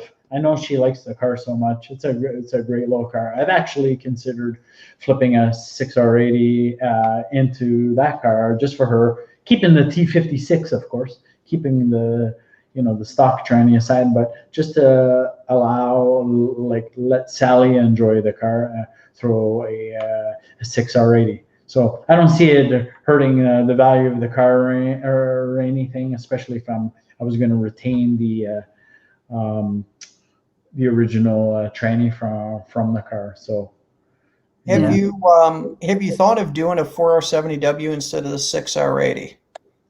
Well, no, only because I guess from she would still require to shift the Lentec. No. No, so the 4R70Ws, it's a 4-speed automatic. Is that me? No. No. Okay. So as far as with it, I mean, you can build them up to 1,500 horsepower, so they can handle a ton. But you have a fully automatic valve body in it. I don't know who that is. I don't know who's squelching there a little bit. I don't know what it is. I think what I like about but would she still be manually shifting the gears or just? No. It would be an automatic valve body, and you can have a Quick 4 controller. Yeah. And it would work just fine. The problem with the Quick 6, which is used for the 6R80s, sometimes it's a little bit wonky how that it shifts, because in a 6R80, it you know how it can shift multiple gears. It instead of being 1, 2, 3, 4, 5, 6, it will skip some gears. Yeah. So with the 6R80 controller, the Quick 6, there's some issues with it as far as with how well that it shifts and the programming that's built into it. I've got the Quick 4 on mine, and I mean it works great, and you can still customize your shift points, right. But there's less problems with that than there are with the 6R80 and the Quick 6. Okay, well, I'll definitely have to look into that. I was just thinking for simplicity, I guess I'm so used to seeing all my buddies with the Lentec manually shifting their cars that my brain I didn't visualize Sally wanting, nor does she want to do that. She just wants to put it in drive and let the gears shift, and you know what I mean? She wants to mash the pedal. I know she's crazy. I'm telling you, she's crazy. On a snowmobile, she was racing me steady, right, left, and center. And I used to kick his ass. Yeah, she was lighter, so we would have the exact same sleds, and she would be pulling on me, and we would be doing 100 miles an hour across the snow on a sled. It's pretty fast. It's man. fast. And she's pulling away. And she's pulling It was away. fun. But anyways, I'll certainly. That was just a thought. I don't know if we're going to do that or if I'm just going to look at just getting a car for her and modifying it the way she likes it, her color combo, and making it hers. But certainly keep that one under the hat for sure. Great tip, down Mike. the road. So Matt Brailford writes that Mike is one of his original subs. And I'm one of his. And yes, he's Peyton. one of yours. Yeah, we lost Dave. We don't know what happened. Peyton, yeah, we lost Dave. He might come back still. Yeah. Paul, I have the itch to sell the MG and buy a Fox. I don't know much about the value of the MG, but definitely you know what's going on with these Fox bodies. So there's no slowing them down. So yeah. I'm trying to get some more, but they're tough, and I guess people have caught on that I'm going to sell them for a big. And basically, guys are trying to cash in on these higher mileage Fox body cars, and I'm not gonna. And no offense to any car that's been patched or whatever, but that I would prefer a non-patch or a car that doesn't need any body work, because you can spend just as much money on fixing the body of a car than you can on mechanical upgrades. So I prefer getting a nice, clean, straight body, and then focus on other things. I don't mind if the paint's faded or whatever. If if we can cut the paint or whatever, if it needs a paint job. But I definitely don't want to get into replacing a cowl. Man, I've seen some rusted cowls under there, or where the door pillar is, or floors. I don't want to get into any of that. But our reality is, these clean coupes are getting harder and harder to find unless you're ready to flip $25,000, $30,000. So. Wow. Yeah, paint. We lost Dave. I'm trying to save up for a 2021 Toyota Supra. Go-to gamer. 100%. Those are beautiful. Beautiful little car. Derek, oh my, Paul, you working 5 o'clock in the morning? Yeah. Working 5 o'clock in the morning, man. Yeah. I'll be up at 3:45, and eyes half open out the door by like 4:10. Yeah. Supras. Ton of Supras around Brailford's ride. Okay, guys, I'm heading out here. Nice seeing you guys. Hope to see you guys again. Thanks, Derek, for popping in. Awesome. Good night, Dennis. Go-to gamer. What was your first car? 1986 Mustang GT. I got it when I was 16 years old. Cost me $1,800 at the time. And I wish I would have had that car now, because it'd probably be worth 100 times that money. Easy. Which interior did that have? Did it have the gray with the pipe? Yes, sir. Yeah. That's my favorite. Oh, and to boot, I've actually forgotten about the car. It was a T-roof car. It was a T-roof 86 GT with the with the 86 with the red piping. Be worth a lot of money now. That car would be worth a lot of money. Yeah. My uncle had that. He had an 86. It was the maroon with the black GT graphics. Yeah. So black GT, the sticker pack on the hood, and then it had the gray with red pipe. It might have been the same car as what you had. Yeah, sounds like it. When I saw it, well, I mean, at 16 years old, every car is great. All you're thinking about, I don't want to walk anymore, right? So, but I really didn't know at the time what I had in my hands. But I almost bought one when I was 21. I test drove. I almost bought it. Yeah, it was bone stock. The only thing the thing had done to it, somebody put a stereo, so it had the old boom tubes that people used to put. Yeah, the boom tubes. Yeah. Yeah. Well, here's some advice. If you buy that Supra, keep it, because it'll probably be worth something later on in life. Yeah. Well, if we're gonna talk about Supras, those 93 Supras. Oh my God.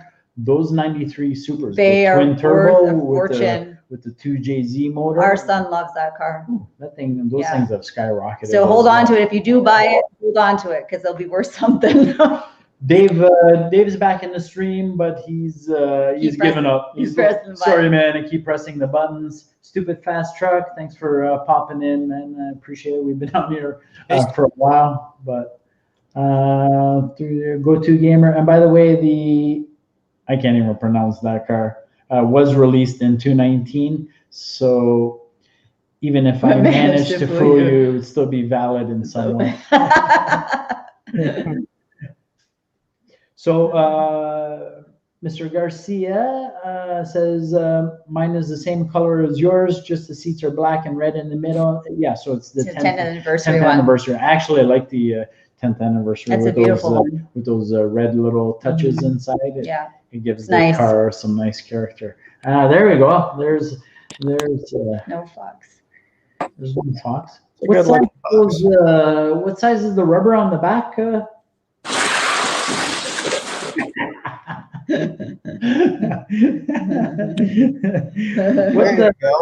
I like that view. What size is the rubber on the back? Those are a 285 40 18. And no rub. There's tons of room. What's the offset of that back rim? 35, positive 35. Yeah, positive 35. Yeah, so you can have room there. Yep.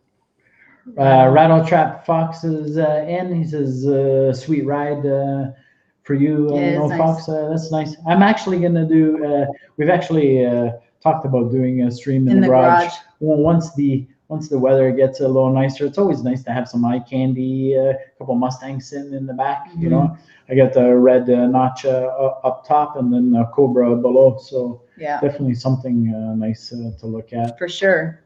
That is a really nice. Is that still original paint? Yeah. Awesome. Wow, Awesome. that's so great. I just ran the buffer. It's all original. And you know what? Here's another thing that's kind of changed for me.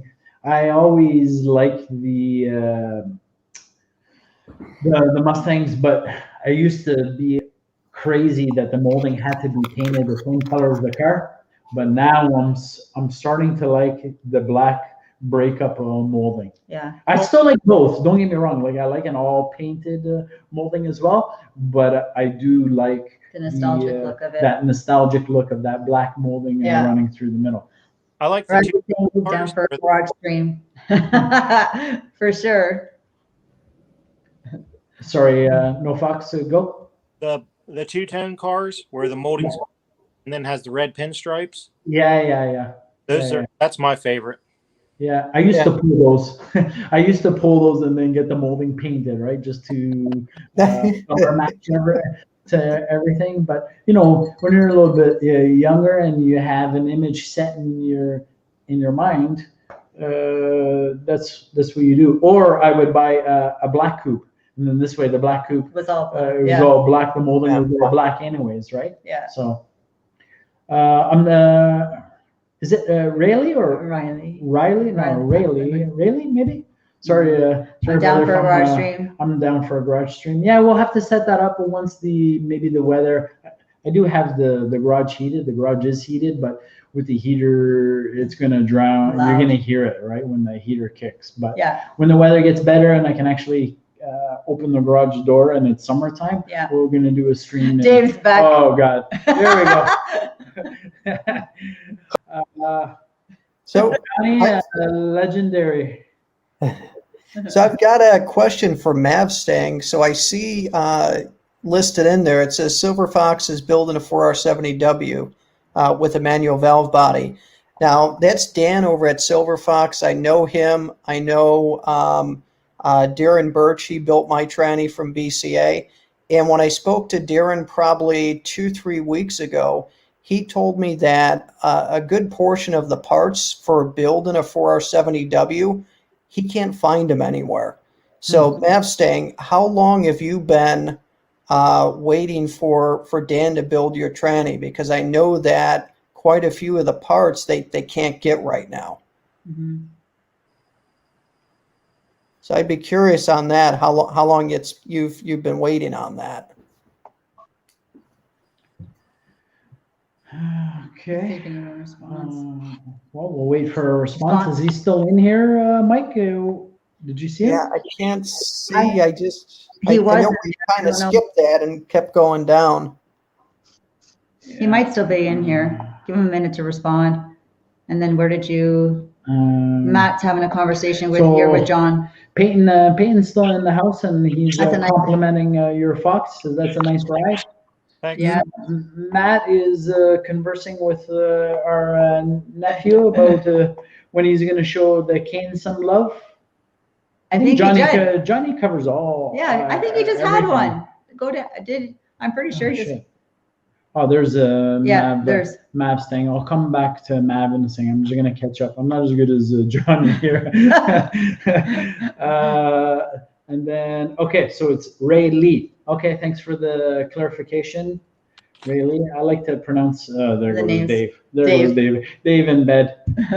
Let's give Dave some hype, huh? Yeah. Let's give Dave hype. Dave hype. Dave fingers. That's what we're gonna, when he comes back in, it's You're gonna gonna be Dave fingers. That's what we're gonna put on the next stream. We're gonna put your name as Dave's fingers. Change your name, Dave. No, Dave's Change in your bed. name, It's gonna be Dave's fingers. You gotta change that to Dave's fingers.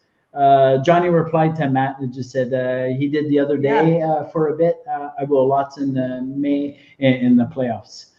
I go to gamer. He left again. Dave's in bed. Dave. Yeah. Oh, wait, hot take. John's asking.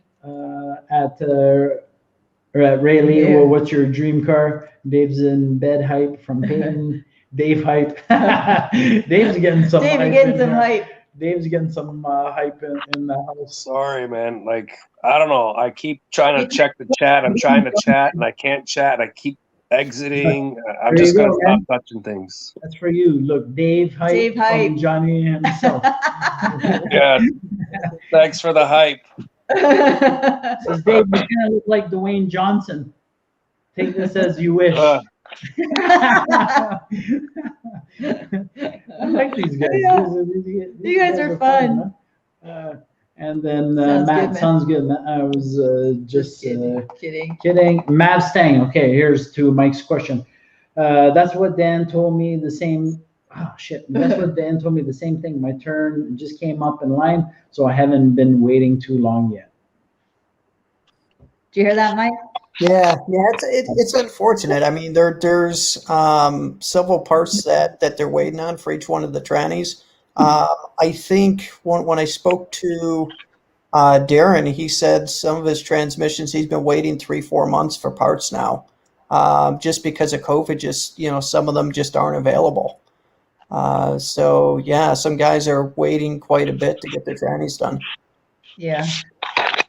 Dave's got a lot of hype, man. There's a lot of hype here for you, Dave. I think I might start up my own YouTube channel. I don't know what it'll be about, but just me in bed. Yeah, Rattle Trap Fox has got the Dave hype, go-to gamer, Dave hype. Yeah, here's the people's Dave eyebrow. Go-to gamer in the chat. Let's get some Dave hype. Dave's in bed in the house. And then back to Mustang, Fred. He said Sonics and whoever he uses for converters are behind. Yeah. And for my tranny, I got a lot of Sonics components in it as well. I mean, it's you need them to get high horsepower, otherwise the tranny's just going to grenade. So yeah, it's unfortunate. Yeah. Matt is asking a hot take. I assume you're a Mustang guy too. Well, he's gonna be. He's thinking about. You'd like to get a Mustang in the future. He wants to get a convertible. So we'll have to help him. We'll take him for a rip in the Cobra with the top down. If you know to drive stick, Johnny. If you're still here, if you know to drive stick, I'll let you drive the car. I don't care. And really, I've always liked the way the '67 Mustang GT Fastback, all black. Yeah. Those. Oh yeah. And now we're talking. Now you're talking. Just stay away from the Mustang 2s. Oh my goodness. Now you're talking huge. Beautiful. There's a few channels for the Mustang 2s I've seen. Yeah. Cool. Showing what? How to torch them into pieces and melt them down for spare parts? There's not much you can do with them, but they actually had a lot of options when they were built, which is kind of interesting. But I mean, yeah, they're Mustang 2s. So you can put a 302 in it. Yeah, it's a light chassis. Yeah, well, man. You can do that. I know that. Northern Mustangs is joined in. Just said hi, Paul, and hi to everybody. Go-to gamer. We're doing some side bet. They're doing some side bets now. What's the odds that Dave will fall asleep on the stream?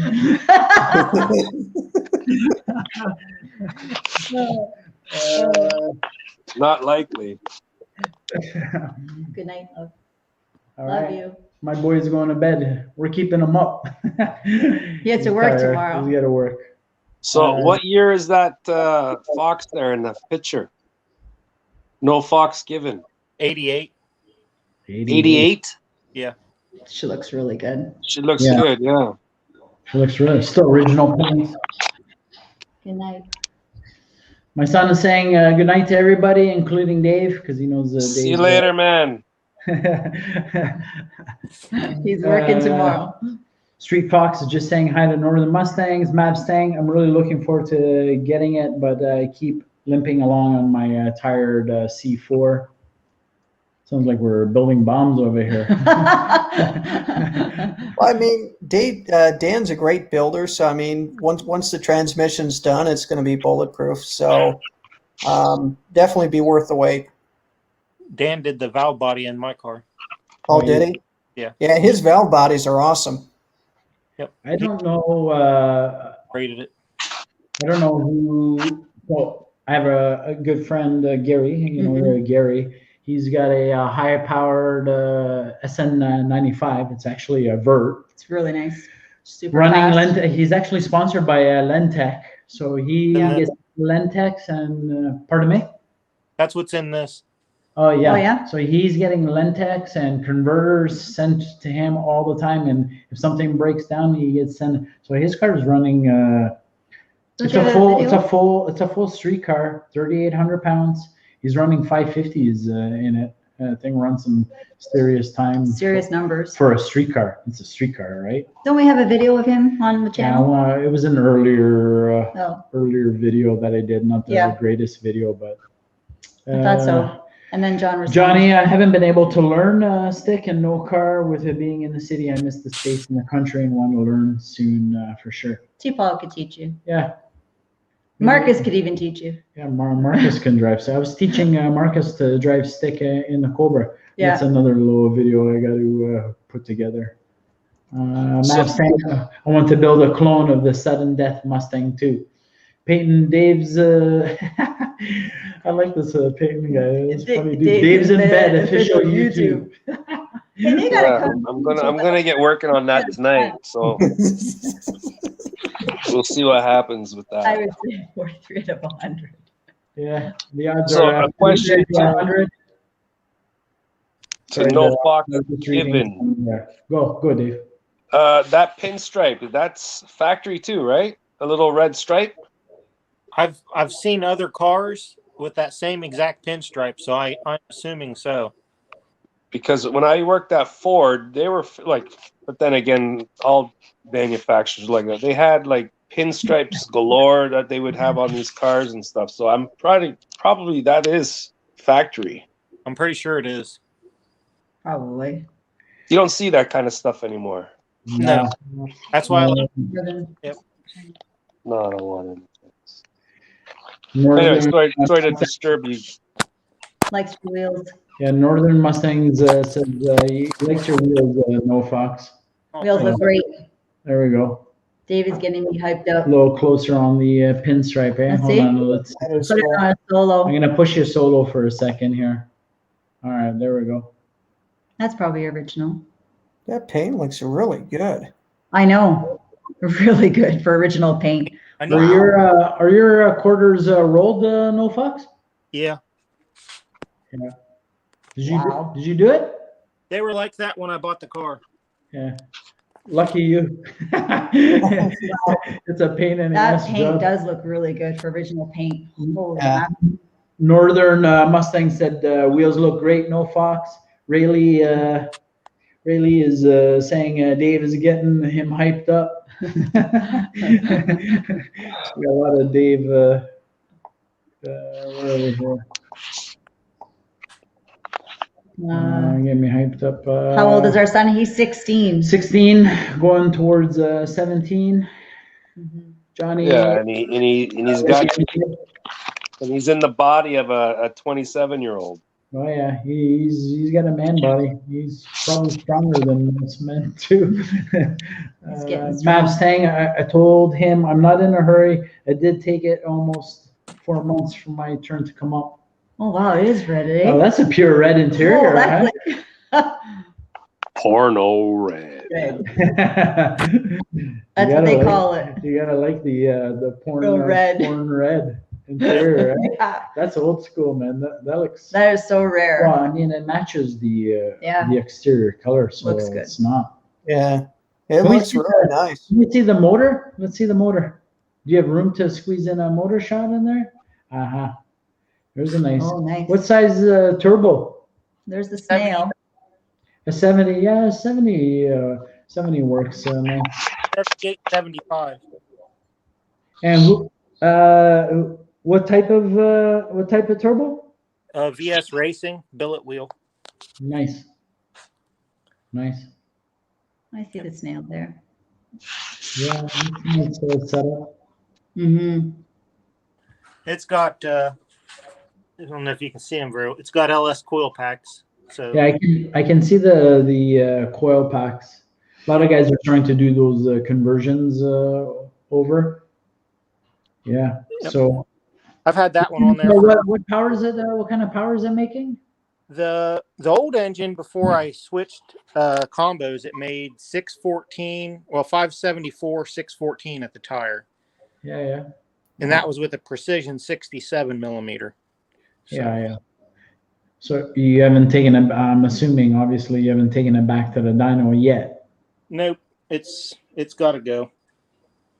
Gotcha. How well does it? Are you running a Terminator X in there? No, this has got a Pimp XS. It's Mega Squirt 3. Mega Squirt 3. Yeah, I know a few guys running the Pimp stuff. Hey, man, the Pimp stuff goes perfect with the Porno Red. Yeah, I was thinking the same thing. Mega Squirt and all that other shit too. Mega Right? Squirt, Pimp X. Oh man, what name? Seats. We're on a roll here, man. These guys on the steering wheel, what the hell? What kind of crap is that you got to demo cars? Yeah, so we're not talking about laces and hockey skates and hockey sticks here. We're talking about real stuff. Hey, man. So what tires are you running on it, and how well does it hook up on the street? Well, I have these I just put on with these wheels, and then these are what I was running. Oh yeah, that will hook. Yeah, those are Mickey Thompson Pros. I was gonna say those look like the Drag Radio Pros, Yeah. same cut as what I have there. Yeah, they're the ones that you're not even supposed to really run on the street. But no, not a Drag Radio Pro. They hooked good enough. Let's see here. I'll pull it out.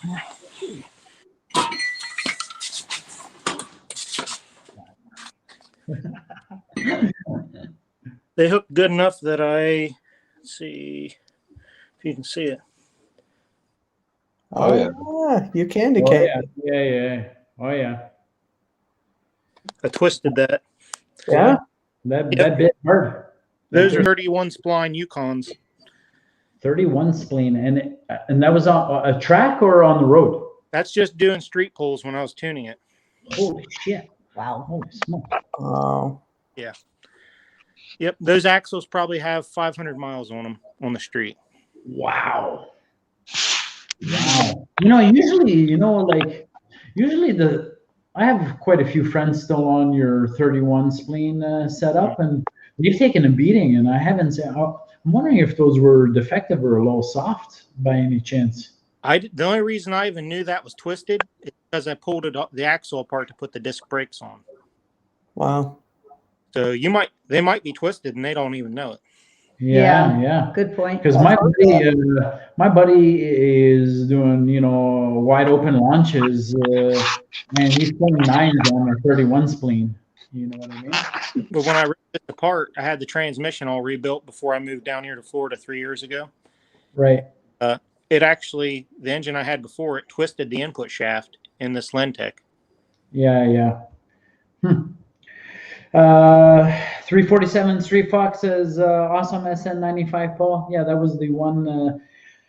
I owned one Jelly Bean. It was 95. It was a pretty cool little car. That car had 2 turbo setups. Isn't that the one with Dave sitting and you guys doing the dyno pull?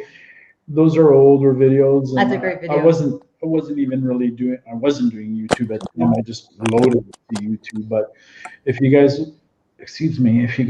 watch the second dyno one, Dave is actually sitting in the trunk. That was a 5 year ago. That was a while ago. Dyno pull. Yeah. Oh yeah, I remember that. You remember that one? And then you jumped on the red. I was thinking that the differential was gonna blow and it's gonna shoot my ass right off. I'm gonna die in the trunk of your car. I'm like, oh my god, this is the way I'm gonna go. Oh man. We got go to. Oh, I just lost the comments for a second. I'm gonna catch up on some comments. Where am I here? Yeah, I want to build a Mustang that Johnny Lawrence drove in Cobra Kai. Peyton said that's rare, and then we have Northern Fox body thumb up. Go to game. Paul, how did you fall in love with cars? Oh man, I don't know. I just like cars from a kid, and just started buying buying cars. I knew from even before I had my license.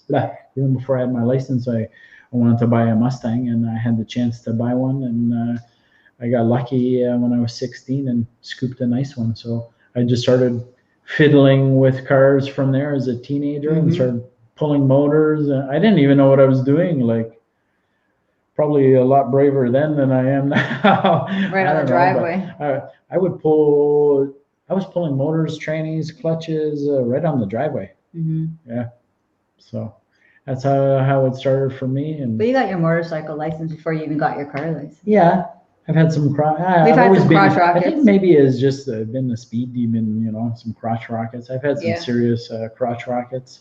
They're pretty fun too. So crotch rockets are motorcycles. Yeah, I think everybody knows what a crotch rocket is. Well, maybe they don't. 347 said later Northern. Sorry, I missed it. Northern, if you checked out, thanks for popping in. Have a good night. Have a great night if you're gone. Thanks for popping in. Rattle Trap Fox. Whoa, and that must be to No Fox. So I'm all caught up on the comments. Yes. Well, good. And yeah, we've been going for a bit. So I gotta wrap up because I'm gonna get my head kicked in the morning. But I'm gonna have to shake him like, get up. That being said, man, I really appreciate you guys hanging in the stream with me. Mike, it was nice to see your face. You should put your face in more of the videos. Not that there's anything wrong with your videos, but people do like to see other people's face. So some food for thought for you. Yeah, it's nice to have you. I know you have done some. I've seen. So I've been with you for a while. So I watch every single video of yours, and but. It's nice to put a face. People like associating, of course, a face, right? So that's why I was kind of I gotta get this guy in here and get his face on here. And This is the first time in the stream. Yeah, first time in. That's awesome. So you worked out some kinks. So it's not the most comfortable, right? Being on camera sometimes you're just like, oh God, but you get used to it. One of the things is the lighting. So in my office, the lighting doesn't look this yellow, but for some reason on camera it looks that way. So your lighting on our end looks okay. Yeah. No Fox is nice and bright, nice and clear. I think we're clear. I don't know, kind of hard to tell, but it looks like we're clear. I don't think we're getting judged on the way we look in camera. Yeah. It's more about the conversation. I'm just enjoying having the chat, man. I learned some shit tonight we did. that I didn't know. It was so good. And I've been playing in fox bodies for a long time, man. It's so great. A long time. But always Dave hit the wrong button again, so he's out. Peyton was gonna say, are you guys getting tired? I'm getting there now. I'm actually not tired, to be honest. I'm not tired at the moment. I'm pretty alert. I'm pretty alert and hyped up. Well, so I'm good. I would go longer, no problem. But I know I got a 12-hour shift ahead of me. I'm gonna pay the price. I'm gonna pay the price. I'll be up at between 4 and 4:30. That's my normal time. So.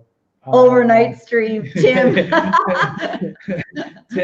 Tim's back. All right, Tim. No, it was a long one. It was a fun stream, Tim. We had some action earlier in the night. So 347 is checking out. We're gonna check out Tim. Thanks for coming back, but we're gonna check out. It's been a super fun stream. I want to say thanks to all the new people on the stream, Go-To Gamer that are still here, Peyton, everybody. If I wasn't working tomorrow morning, I would keep going a little bit longer, but I got to pack it in. So you guys are awesome. To you guys on the panel, I really appreciate it. And if you guys do a stream, I'm going to reciprocate back. Absolutely. No problem. I try to do that for everybody. It gets harder as the channel gets bigger. I'm not saying I'm big by any means, but I can see it getting harder as the channel gets bigger. But, We appreciate it. so good night to everybody. Good night, guys. Thanks for the stream. I hope you guys had fun. Yeah. We had some fun, some laugh, and some unexpected moments, and Yeah. we'll do it again next Thursday. Absolutely. So, all right. Night, guys. See you guys. Good night. Bye. Thanks, guys.